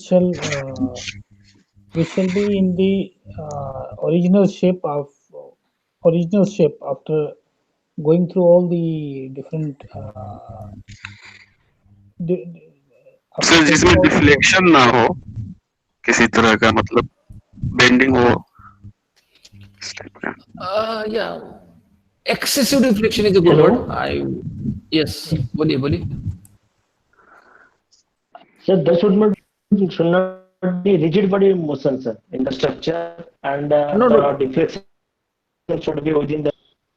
Okay, you are using technical words, but my intention is just give me simple language, common sense language. We will go in that detail. अब हमारे टेक्निकल टर्म्स ही सब बहुत आगे जाएंगे, वो तो है. एक कॉमन आदमी की लैंग्वेज में बात है, व्हाट इज स्टेबिलिटी. अभी एक्सेसिव डिफ्लेक्शन भी हमारा थोड़ा इंजीनियरिंग वर्ड है. I would say stability is something it will not collapse, गिरेगा नहीं. ये कुछ अच्छा वर्ड है. मैं थोड़ा आपको है ना ऐसे पीछे क्यों लेके जा रहा हूँ बताए क्या, क्योंकि आप बहुत बार पीछे जाते ही नहीं. मैंने बोला ना ओरिजिन को ढूंढना है हमें, तो ओरिजिन तो हमारे बेसिक सिंपल लैंग्वेज में है, कोई तो बड़े वर्ड्स में नहीं है. ये कुछ तो रिजिड बॉडी मोशन, या कुछ क्या बोलते हैं degrees of indeterminacy, indeterminate structures, क्या क्या बहुत सीखा है हमने. तो ये क्या होता है, ये ऐसे ज्यादा, I am not saying you are wrong, somebody said me rigid something. Try to understand, थोड़े पहले ओरिजिन के पास जाएंगे, वहां से स्टार्ट करेंगे. ये तो होने वाला है, आगे तो आने वाला है ये सब. इट विल नॉट कोलैप्स, तो कॉमन सेंस के लैंग्वेज में इट विल नॉट कोलैप्स मतलब क्या होगा, अगर ये मेरा फ्रेम है, ये सब पिन स्ट्रक्चर है मेरे, ओके, और यहां से कुछ तो लोड डाला, तो ये है ना गिरेगा ऐसे, यस और नो, पूरा गिरेगा. अभी इसको क्या स्टेबल बोलूंगा क्या मैं? पूरा जमीन पे गिरेगा ये सब. नहीं सर, अनस्टेबल इज अनस्टेबल. और एक एग्जांपल लेंगे, समझो एक कैंटिलीवर बीम है, ऐसे ऐसे कुछ तो ऐसे ऐसे ऐसे स्टिक रहते हैं, आइसक्रीम स्टिक्स देखे क्या अपने, आइसक्रीम स्टिक्स, और इसको एक होल किया और इसके बीच में ऐसे उसको लगाया मैंने बोल्ट, और यहाँ से ऐसे मैंने हाथ से फोर्स दिया उसको. Is it a stable structure? No. क्या होगा इसका? पहले तो क्या होगा ये बताओ, फिर बताइए क्या होगा इसका। So it will go down. It ऐसे will go पूरा down. ऐसे सर इसका बोल्ट है ना, मे बी क्रैक कर सकता है, नहीं नहीं, ऐसे ये ऐसे घूमेगा, रोटेट हो जाएगा और ऐसे Yes. टेंशन रोटेट अगर करेगा।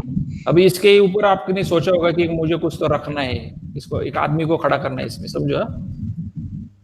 ये ऐसे रुकेगा क्या, इस पे गिरेगा इसे नीचे, राइट? क्योंकि ये खुद ही स्टेबल नहीं है मेंबर, राइट? Unstable, right? तो पहले हमारा स्ट्रक्चर स्टेबल होना चाहिए, बाद में बेंडिंग मोमेंट निकालो, नहीं तो क्या होगा, ये ऐसे कनेक्शन मैंने दिया आपको, समझो, सॉरी, आपको पता है कि मैंने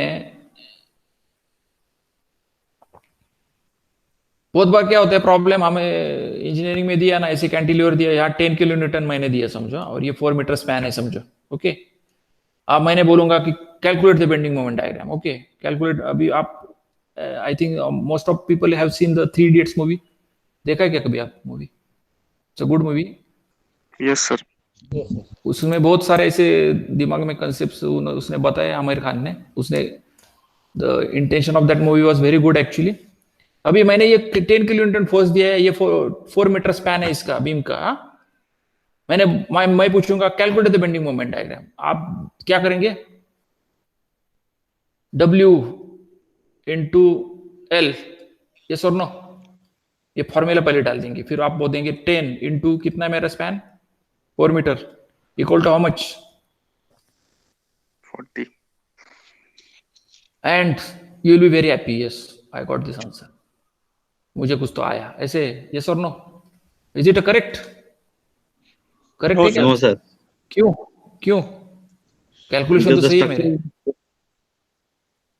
sir, the structure is structure not stable. Stable ही नहीं है, तो उसको क्या एनालाइज कर रही है, क्या फायदा उसका? तो ये स्टेप बहुत ही आगे है, ये स्टेप को जाने के लिए पहले स्ट्रक्चर ने स्टेबल तो होना चाहिए। तो in structural engineering first you have to make sure that structure is stable. तो कैसे करेंगे इसको स्टेबल?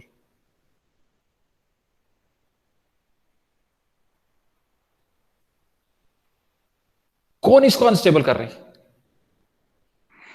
सर वो बोल्ट को निकाल के उसको वेल्ड कर सकते हैं सर उस पॉइंट को, गुड गुड। जहां ये से बोल्ट प्रॉब्लम कर रहा है, ये बोल्ट कुछ सही नहीं है, इसको होल की तरह ये कर रहा है ना ये, तो इसको क्या करना पड़ेगा? ये अभी there may be different choices, अभी कंसेप्चुअली मैं बता रहा हूँ, अभी एक्चुअली इंजीनियरिंग में स्टील में कैसे कनेक्शन करते हैं, आरसीसी में करते हैं, वो हम अगले सेशंस में आगे आगे जाएंगे तो करने वाले हैं। मैं सिर्फ ये कंसेप्चुअली दिखा रहा हूँ। इसका मतलब मैं अगर इसको है ना सभी जगह से वेल्ड किया, समझा, ऐसे फुल टाइट, या लेट्स से थोड़ा सा पीछे लूंगा मैं उसको, क्योंकि बहुत बार ये बहुत ही कम रहेगा तो भी नहीं होता स्टेबल। अभी ऐसे समझो, ये मेरा यहाँ ऐसे रॉड है, समझो, ऐसे बहुत कम रहेगा ना तो भी वो स्टेबल हो नहीं सकता। लेट्स से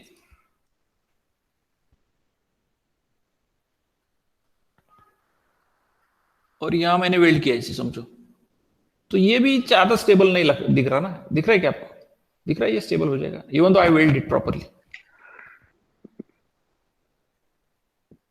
नो सर, हाँ, थोड़ा सा रुकेगा बट थोड़ा ज्यादा डिफ्लेक्ट हो जाएगा, होगा, इतना नहीं गिरेगा ऐसे पिछली बार जैसे गिर रहा था, बट ये लगभग ऐसे कुछ हो ये जाएगा। सर स्टेबल कर सकते हैं ना सर, फिश प्लेट क्या प्लेट वगैरह कुछ ऊपर से प्रोवाइड करके। हाँ, नहीं वही नहीं, मैं इसका बोल रहा हूँ सिर्फ जिस प्रॉब्लम वाली जो जितना दिखाए उसका, तो ये ऐसे होगा थोड़ा, लेकिन बहुत डिफ्लेक्ट हो जाएगा। इसको ज्यादा डिफ्लेक्शन मतलब ये कुछ स्टेबल नहीं बात, इसका मतलब so I need to do something good to do this. तो मैं क्या करूंगा,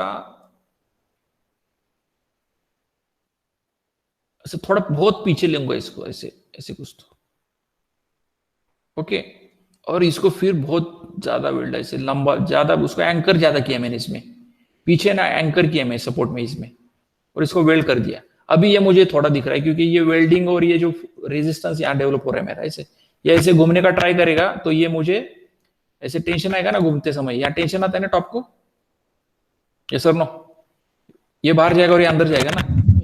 इसका मतलब ये जो वेल्ड है ना, ये या ये टेंशन ये लेगा और ये ऐसा, तो इसका रेजिस्टेंस यहाँ मिल रहा है मुझे। Now this structure looks very stable, ये स्टेबल होने के बाद then this equation is valid, right. तो मैं क्या कर रहा हूं, पहले स्ट्रक्चर को स्टेबल बना रहा हूं, फिर उसका कैलकुलेशन एंड एनालिसिस कर रहा हूं, राइट। एनालिसिस में फोर्सेस निकालता हूं, मैं डिफ्लेक्शंस निकालता हूं। फोर्सेस मतलब bending moment, shear force, axial force, वो जो कुछ है ना वो निकालता हूं। समझ में आ रहा है ना, मेरे स्टार्ट कहां से हुआ स्ट्रक्चरल इंजीनियरिंग का। मैं स्टेबिलिटी पे ज्यादा सोच रहा हूं पहले, अगर कोलैप्स नहीं होगा तो ही मेरा स्ट्रक्चर कुछ तो कर सकता हूं। ऑलवेज थिंक अभी स्टेबिलिटी ये ना, ये कंसेप्चुअल स्ट्रक्चरल इंजीनियरिंग के से ही समझ में आता है। यहाँ कोई सॉफ्टवेयर आपको हेल्प नहीं करेगा। तो यहाँ हमारा जो कंसेप्चुअल बोल रहे हैं ना, मैं क्लासिकल अप्रोच, वो ज्यादा फायदेमंद है। तो आपको ये ज्यादा समझना है कंसेप्ट्स, क्योंकि स्टेबल जो आप करेंगे तो ही आपका डिजाइन कुछ तो होगा अच्छा। So this is stability. Strength को अब मैंने पहले बताया स्ट्रेंथ क्या है, राइट। और क्या था इसमें, serviceability. Yes, tell me serviceability.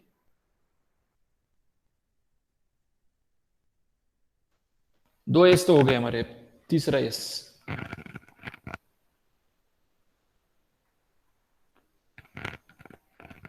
Serviceability क्या है वो?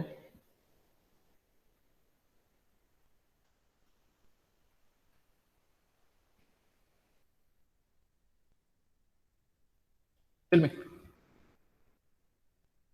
अभी आपके आंसर गलत आएंगे इसलिए आंसर नहीं देना, ऐसे भी मत करो। जो कुछ है दिमाग में बोल सकते हो, वैसे कुछ है नहीं। आप बोलेंगे अभी आप मेंटेनेंस, सर्विसेबिलिटी मेंटेनेंस डिनोट करता है ना, तो कौन सा एक अच्छा वर्ड है कि जिससे सर्विसेबिलिटी ज्यादा। Deflection should be within the limits. जो कुछ डिफ्लेक्ट होगा स्ट्रक्चर में, deflection, deformation, to be within the limits. Yes और नो?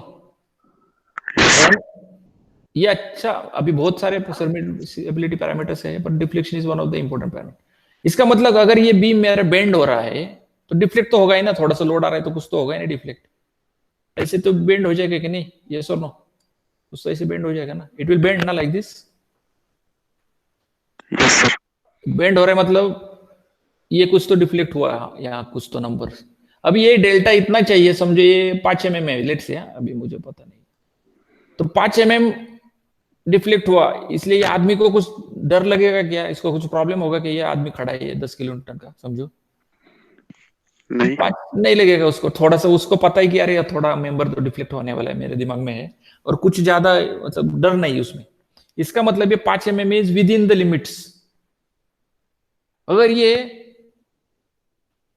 500 mm डिफ्लेक्ट हो गए, समझो, लेट्स से बोल रहा हूं मैं, तो ये 500 mm से तो डरेगा आदमी। ये सो ना, 500 मतलब 2 फीट से, लगभग 2 फीट से तो डरेगा आदमी। तो ये तो कुछ लिमिटिंग नहीं, ये परमिसिबल नहीं लग रहा, कुछ तो डरावना है। इसका मतलब if your delta actual is less than delta permissible, कम होना चाहिए परमिसिबल से। सो 5, तो लेट से हमारा कोड बोल रहा है कि 10 mm तक चलेगा, कुछ प्रॉब्लम नहीं है। इसका मतलब 10 mm था मेरा, कोड से बोला, एक्चुअल तो 5 mm आ रहा है, तो यस, ओके, नो इशू। अगर मेरा 500 mm आ रहा है एक्चुअल और कोड तो बोल रहा है 10, तो not acceptable, not okay. Yes और नो? इसका मतलब डिफ्लेक्शन क्राइटेरिया जो सेटिस्फाई करता है उसको सर्विसेबिलिटी क्राइटेरिया बोलते हैं। तो हमारे यहाँ कभी भी स्ट्रक्चर ऐसे जीरो डिफॉर्मेशन, जीरो डिफ्लेक्शन कभी पॉसिबल है ही नहीं है, राइट। तो all structures going to deform, they deflect हो जाएंगे, बेंड हो जाएंगे, रोटेट हो जाएंगे, but within the limit रहेगा तो एक्सेप्टेबल है। और where we get this numbers? Delta permissible codes, yes. ये 3 ही पैरामीटर मैं बोल रहे वाला हूं, I just finish within 5 minutes. तो समराइज, स्टेबिलिटी कौन बता रहा है? तो ये थोड़ा मैं ऑलरेडी नेक्स्ट सेशन में भी कंटिन्यू करने वाला हूं, क्योंकि ये बहुत ही कंसेप्चुअल है। अगर आपके कंसेप्ट क्लियर हो जाएंगे तो आप कभी भी गलत या कुछ तो स्टक नहीं हो जाएंगे बीच में अंडरस्टैंडिंग में। इसलिए कंसेप्ट को मैं थोड़ा ज्यादा प्रेशराइज कर रहा हूँ इनिशियली। तो मुझे बताइए स्टेबिलिटी क्या कर रहा है एक्चुअली, और आपको कैसे पता चल रहा है? क्या आपको लग रहा है स्टेबिलिटी कैसे आ रहा है? फेल नहीं होना चाहिए, अब कोलैप्स नहीं होना चाहिए, तो कौन हेल्प कर रहा है कोलैप्स? सर बैलेंसिंग फोर्स से। हाँ, ये okay, good word, balancing force, but actually ये सपोर्ट कंडीशन इंपॉर्टेंट रहती है उसकी। सपोर्ट कंडीशंस जिसके ऊपर वो सपोर्ट हो रहा है ना, वो बहुत स्ट्रांग होना चाहिए, सच दैट ये कुछ लोड आएगा तो उसको गिराएगा नहीं। अब ये पहले वो मेरा वो पिन था तो गिरेगा ना, तो इसका मतलब pin support was wrong support. तो करेक्ट सपोर्टिंग कंडीशंस आपके करेक्ट रहेंगे ना सपोर्ट्स, तो वो स्टेबल रहेगा। यहां पिन था ना, आपको अगर मैंने ऐसे फ्रेम लिया, इसको मैंने नीचे फिक्स किया, नीचे फिक्स किया, ये भी फिक्स है जॉइंट्स, और ऐसे किया, तो ये गिरेगा क्या? गिरेगा ये? No sir. या थोड़ा बेंड हो जाएगा, नो इशू, डिफ्लेक्ट थोड़ा हो जाएगा ऐसे ऐसे ऐसे थोड़ा सा, बट गिरेगा तो नहीं। ये सपोर्ट मेरे स्ट्रांग है, रिजिड है, फिक्स है। इसका मतलब मेरा supporting condition decides most of the times the stability criteria. इसको हम इंजीनियरिंग लैंग्वेज में बाउंड्री कंडीशंस बोलते हैं, यस और नो? Boundary conditions. अब ये थोड़ा थोड़ा अब टेक्निकल लैंग्वेज में जा रहे हैं अंदर, बट सपोर्ट स्टार्टिंग ओरिजिन हमारा थिंकिंग का सपोर्ट अच्छे चाहिए तो वो नहीं गिरेगा। लेमैन के लैंग्वेज में पहले सीखेंगे, बाद में फिर इंजीनियर्स के लैंग्वेज में सीखेंगे। सो स्टेबिलिटी समथिंग की, अभी स्टेबिलिटी मतलब ऐसे है कि आपको ये कैंटिलीवर बीम ऐसे हॉरिजॉन्टली चाहिए रुकना, तो जो शेप उसने सोच रहे हैं उसी शेप में वो रुकना चाहिए, यस और नो? जिस शेप में उस स्ट्रक्चर में रहना चाहिए उसी में रुकना चाहिए। अगर मैं आर्च लेता हूं ऐसे,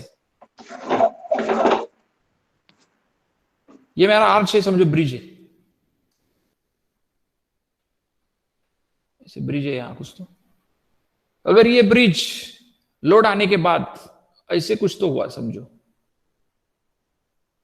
उसका खुद का लोड आने के बाद, is it really stable structure? No, sir.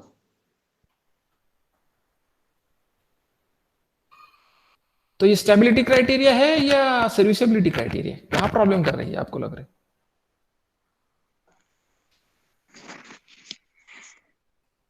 थोड़ा सा ट्रिकी क्वेश्चन, Serviceability. क्योंकि सपोर्ट स्टेबिलिटी में फेल हो रहा है, सॉरी सर्विसेबिलिटी में फेल हो रहा है, सपोर्ट नहीं हिल रहा। अगर मेरा ये ट्रस ऐसे कुछ तो सपोर्ट से आगे गया मेरा, समझो लेट से ये मेरा सपोर्ट तो इधर था, ये वाला नहीं क्या ऐसे, अभी मैं इसको ऐसे निकालता हूँ जरा थोड़ा सा समझने के, ये सपोर्ट इधर रहेगा और ये आगे चला गया समझो, हाँ लोड आने के बाद ये सपोर्ट इधर रहेगा, ये ऐसे यहाँ आगे चला गया, पहले यहां था ये आगे गया और यहां गया मेंबर, तो ये अनस्टेबल कंडीशन बोल सकते हैं, ये सर नो? Yes. क्योंकि सपोर्ट से दूर गए वो, क्योंकि सपोर्ट सफिशिएंट उसको होल्ड नहीं कर रहा था जगह पे। दिस इज अनस्टेबिलिटी, मतलब अनस्टेबल है, दिस इज स्टेबिलिटी क्राइटेरिया, और यहां स्टेबिलिटी है सही लेकिन डिफ्लेक्ट ज्यादा हो रहा है, तो डेल्टा मेरा है ना, serviceability criteria is not satisfied, yes और no? Yes, sir. So stability is something related with the supporting condition, serviceability is something related with what? फिर अभी आपको ये आर्च को डिफ्लेक्शन कम करना है तो क्या करेंगे आप?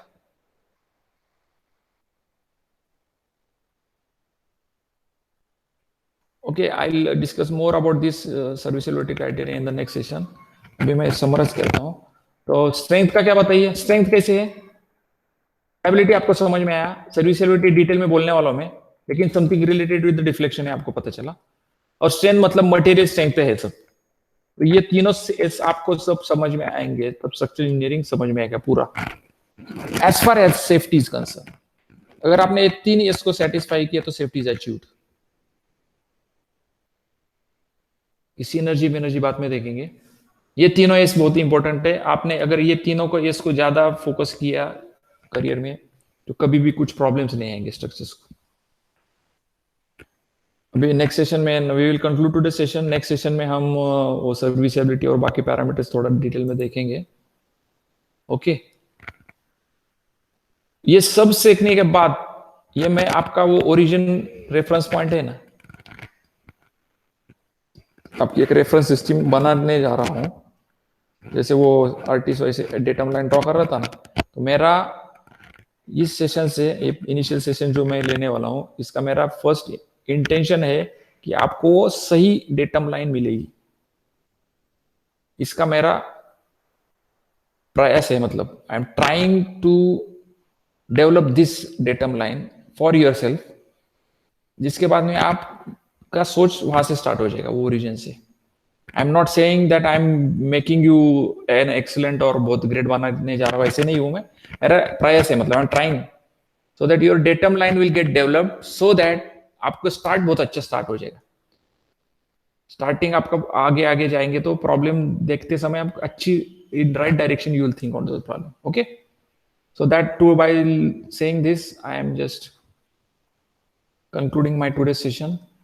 तो ये मैं आपका ढूंढ रहा हूँ और आपको बता रहा हूँ कि कैसे ढूंढना है इसको। Okay, let's conclude today's session। Did you like this session? What is your opinion about this? Yes, sir. Very, very. Yes, sir. Very good, sir. Okay, कुछ सवाल था? Okay, so let's we are here to prepare your foundation for upcoming training sessions and program. So thanks for listening to me, and I think good night to all of you. Thank you, sir. Thank you. Sir, good night. Thank you. मेरा एक question है sir. क्या क्या? Yes, Amarjeet और Amritanshu. Okay. Sir बोल रहा था मेरा साइट में एक कॉलम है, जैसे कि मान लीजिए 900 बाई 350 है। Okay. उसमें मैक्सिमम कितना डिफ्लेक्शन अलाउड है? एक्शियल लोड है क्या कॉलम पे? हेलो, सारा कॉलम पे एक्शियल लोड ही आता है सर। हाँ अभी मैं बोलना है बेंडिंग भी रहता है। अभी ये है ना कॉलम है समझो आपकी, और इसके ऊपर क्या बोल रहे हैं आप साइज उसका? 900 बाई 350। ओके, तो आप बोल रहे हैं कि कितना एक्शियल डिफॉर्मेशन अलाउड है, आप बोल रहे हैं क्या? हाँ मैक्सिमम सर साइड से, जैसे कि मान लीजिए हम प्लाईवुड शटरिंग फॉर्मवर्क यूज करते हैं, तो वो कभी कभी 3-4 रिपीटेशन के बाद थोड़ा थोड़ा हल्का हल्का डैमेज हो जाता है, तो हल्का बल्जिंग हो जाता है। तो Okay, हमारा जो साइट का स्ट्रक्चरल कंसल्टेंट है वो बोलता है कि वो प्रॉब्लम करेगा बाद में, उसको कॉलम को डिमोलिश करके दोबारा करने के लिए। नहीं तो ओके, आपका क्वेश्चन है, लेकिन हम डिस्कस करने वाले हैं, आई डिस्कस दिस, क्योंकि बेसिक कंसेप्ट में हम जब ई वगैरह से सीखेंगे ना, स्ट्रेस स्ट्रेन, तो उस टाइम में मैं बताऊंगा इसको। ओके, ठीक है। क्योंकि देयर इज एक्चुअली हमारा थोड़ा फाउंडेशन डेवलप होने दो, फिर ये आपको समझ में आएगा कि कैसे सोचना है इस प्रॉब्लम से। ओके, या ई एक्चुअल स्ट्रेस स्ट्रेन वो समझ में आने के बाद आपको पता चलेगा, और एक्चुअल प्रैक्टिस में क्या होता है, थियरी में क्या है, और उसके लिमिटेशंस क्या है दोनों के, उसके एजम्पशंस क्या है, तो वो थोड़ा थोड़ा डेवलप हो जाएगा। You can ask me this question some in next some sessions. Okay. Yeah. Sir और एक क्वेश्चन है सर। Mm-hmm. सर बोल रहा था कि हमारा जैसे कि कॉलम का, ये हमारा G+12 का बिल्डिंग है, Mm-hmm. वो कॉलम का जो मेन रेनफोर्समेंट है वो कौन सा लेवल पे डाया चेंज होना चाहिए, चेंज होके होके ऊपर जाना चाहिए? कौन से लेवल पे डाई चेंज होना चाहिए, मतलब ऐसा कुछ नहीं, डाई चाहिए कहाँ चेंज करना है उसको कुछ ये नहीं है तो। मतलब सर डाया चेंज तो कर सकते हैं ना सर, जैसे कि लेवल बढ़ता जाएगा हाँ, तो कुछ भी। See, we are not interested in the diameter, we are interested in the area of steel. हाँ ओके। AST पता है ना, अभी आप 16 mm का AST यूज करो, 20 का करो, 12 का करो, उससे कुछ नहीं, नंबर चेंज हो जाते हैं ना। अगर मेरा AST रिक्वायर्ड समझो 500 mm स्क्वायर है सर, तो 500 mm स्क्वायर आई कैन 16 की भी लगा सकता हूँ, 16 के समझो 10 बार लग रहे हैं, जस्ट गिविंग यू एग्जांपल। नहीं सर, हमारे डिजाइन में क्या है कि ये बेस में फुटिंग में जितना स्टील्स है वो कैरी करते हैं, वो डिजाइन में पूरा कैरी किया up to roof level, same steel. Reduce नहीं किया, मतलब कंसल्टेंट ने साइज से रिड्यूस किया उसने? बिल्कुल रिड्यूस नहीं किया सर, ना नहीं कॉलम का रिड्यूस किया, ना स्टील का डाया रिड्यूस किया। नहीं, फिर वो अनइकोनॉमिकल है, हाँ कुछ तो गलत है। अनइकोनॉमिकल, ज्यादा स्टील और ज्यादा कंक्रीट का है, जरूरत नहीं ना, ऊपर लोड नहीं तो। इसलिए सर मैं पूछ रहा था कि नहीं, अनइकोनॉमिकल है, ज्यादा स्टील डाल दिया उसने, ज्यादा कंक्रीट बना दिया, तो कुछ फायदा नहीं, वो क्लाइंट का नुकसान है उसमें। जी सर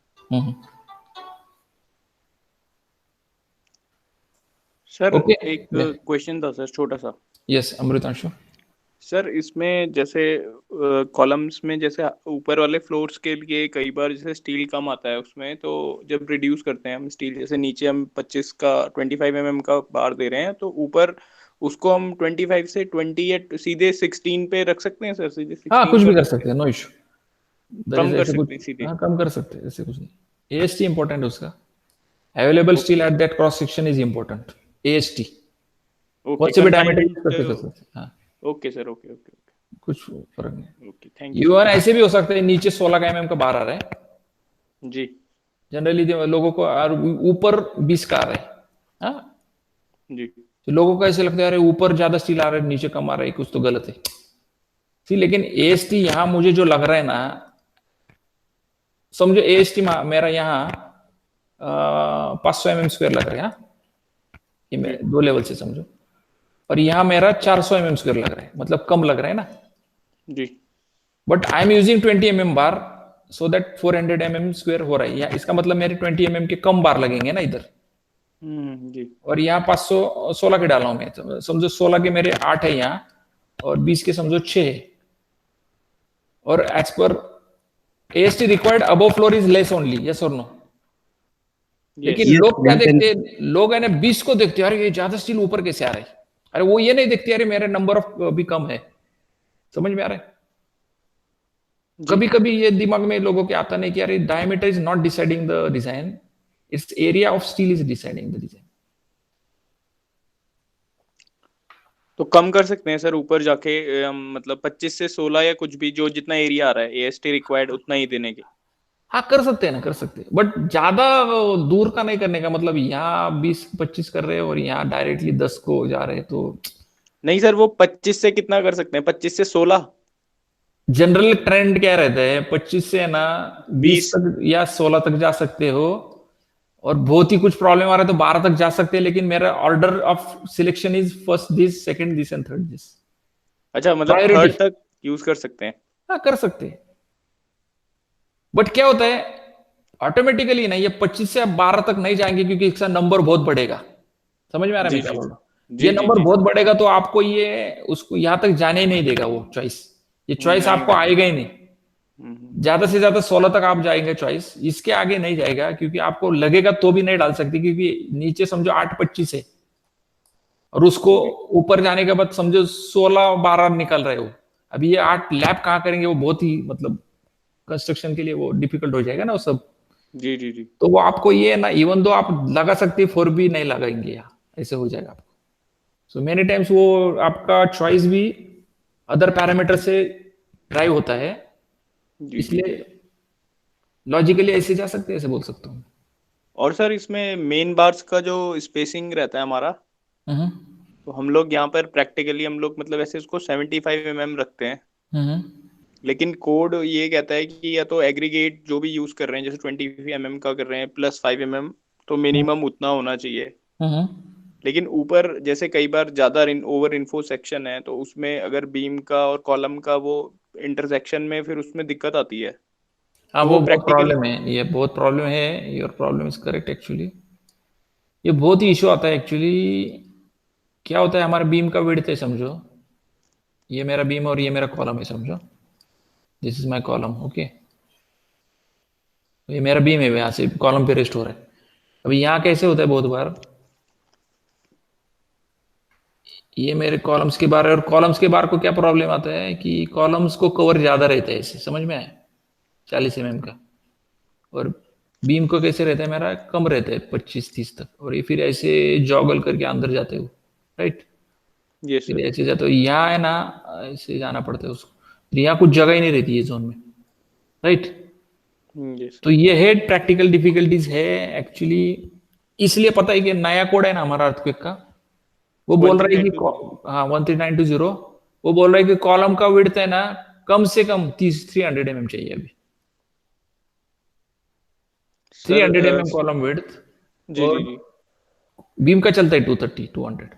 जी। इसकी वजह से तो आपको कवर का जो प्रॉब्लम है ना, थोड़ा सा ये इससे थोड़ा बेटर हो जाएगा सिचुएशन। सर वैसे कितना रखना है, मतलब प्रैक्टिकली वैसे वैसे कितना स्पेस तक, वैसे कितना रख सकते, जैसे अगर ज्यादा हमारा जैसे 25 फीट के स्पैन है, मतलब 7.5 मीटर के स्पैन है, उस हिसाब के मतलब अगर ओवर इन्फोर्स बीम आ रहे हैं हमारे उसमें, तो उस केस में हम कितना रखना चाहिए स्पेसिंग? अभी सी एक्चुअली वो कोड जैसे बोल रहा है ना कि 25-30 mm होना चाहिए ना, जी क्योंकि एग्रीगेट प्रॉपर गया तो ही वो कंक्रीटिंग अच्छा हो जाएगा ना, मिक्सिंग उसका कॉम्पेक्शन एंड जी जी मिक्सिंग। जी अभी यहाँ कुछ नीडल का वाइब्रेटिंग नीडल का प्रॉब्लम जनरली मैं 50 mm बोलता हुआ कुछ अच्छा नंबर, पर ये 50 mm प्रैक्टिकली मिलता नहीं बहुत बार। 50 mm क्यों बोल रहा हूँ, क्योंकि कंक्रीट के एग्रीगेट भी जाते हैं उसमें और नीडल रहती है ना वाइब्रेटिंग नीडल, जी जी वो भी जी यहाँ कॉम्पेक्शन के लिए आसान हो जाते हैं।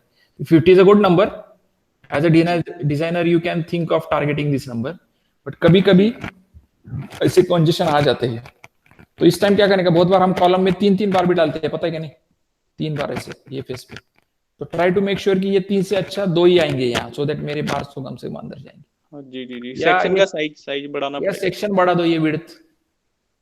जी सर। लेकिन ये सर जो आपने जैसे अभी एग्जांपल दिया इसका कि जैसे कोड में नए वाला 13920 में 300 है मिनिमम विड्थ इसकी कॉलम की, तो लेकिन अभी सर यहाँ पे हम लोग तो यहाँ देहरादून में जोन 4 में ही आता है सर, ये उत्तराखंड में।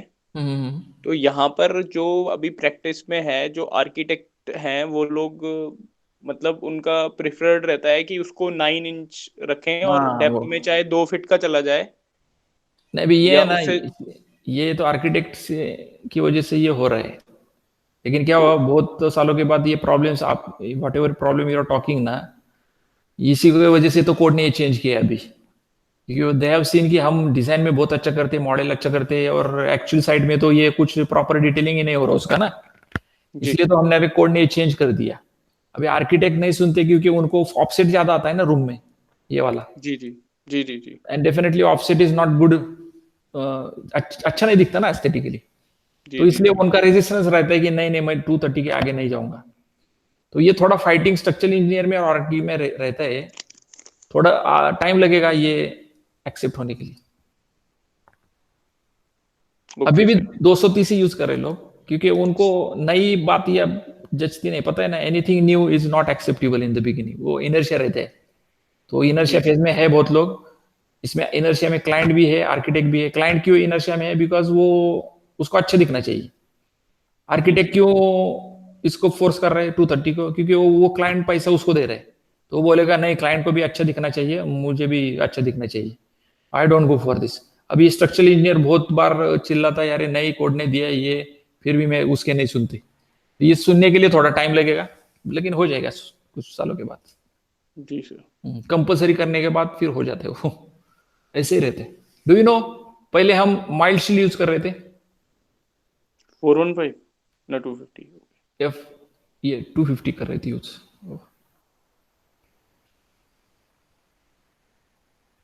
70 साल या कुछ तो पहले। जी बाद में 415 आया, पता है क्या, ये 250 वाले लोग हैं ना 415 यूज ही नहीं कर रहे थे, वो डर रहे थे क्या अलग है इतना स्ट्रेंथ में कैसे ले लू डिसीजन में, गिर रहा तो क्या ये क्या वो, ऐसे साइकोलॉजिकल प्रॉब्लम रहते हैं। कुछ नई बात आती है ना, देयर इज ऑलवेज जी a resistance to the new things.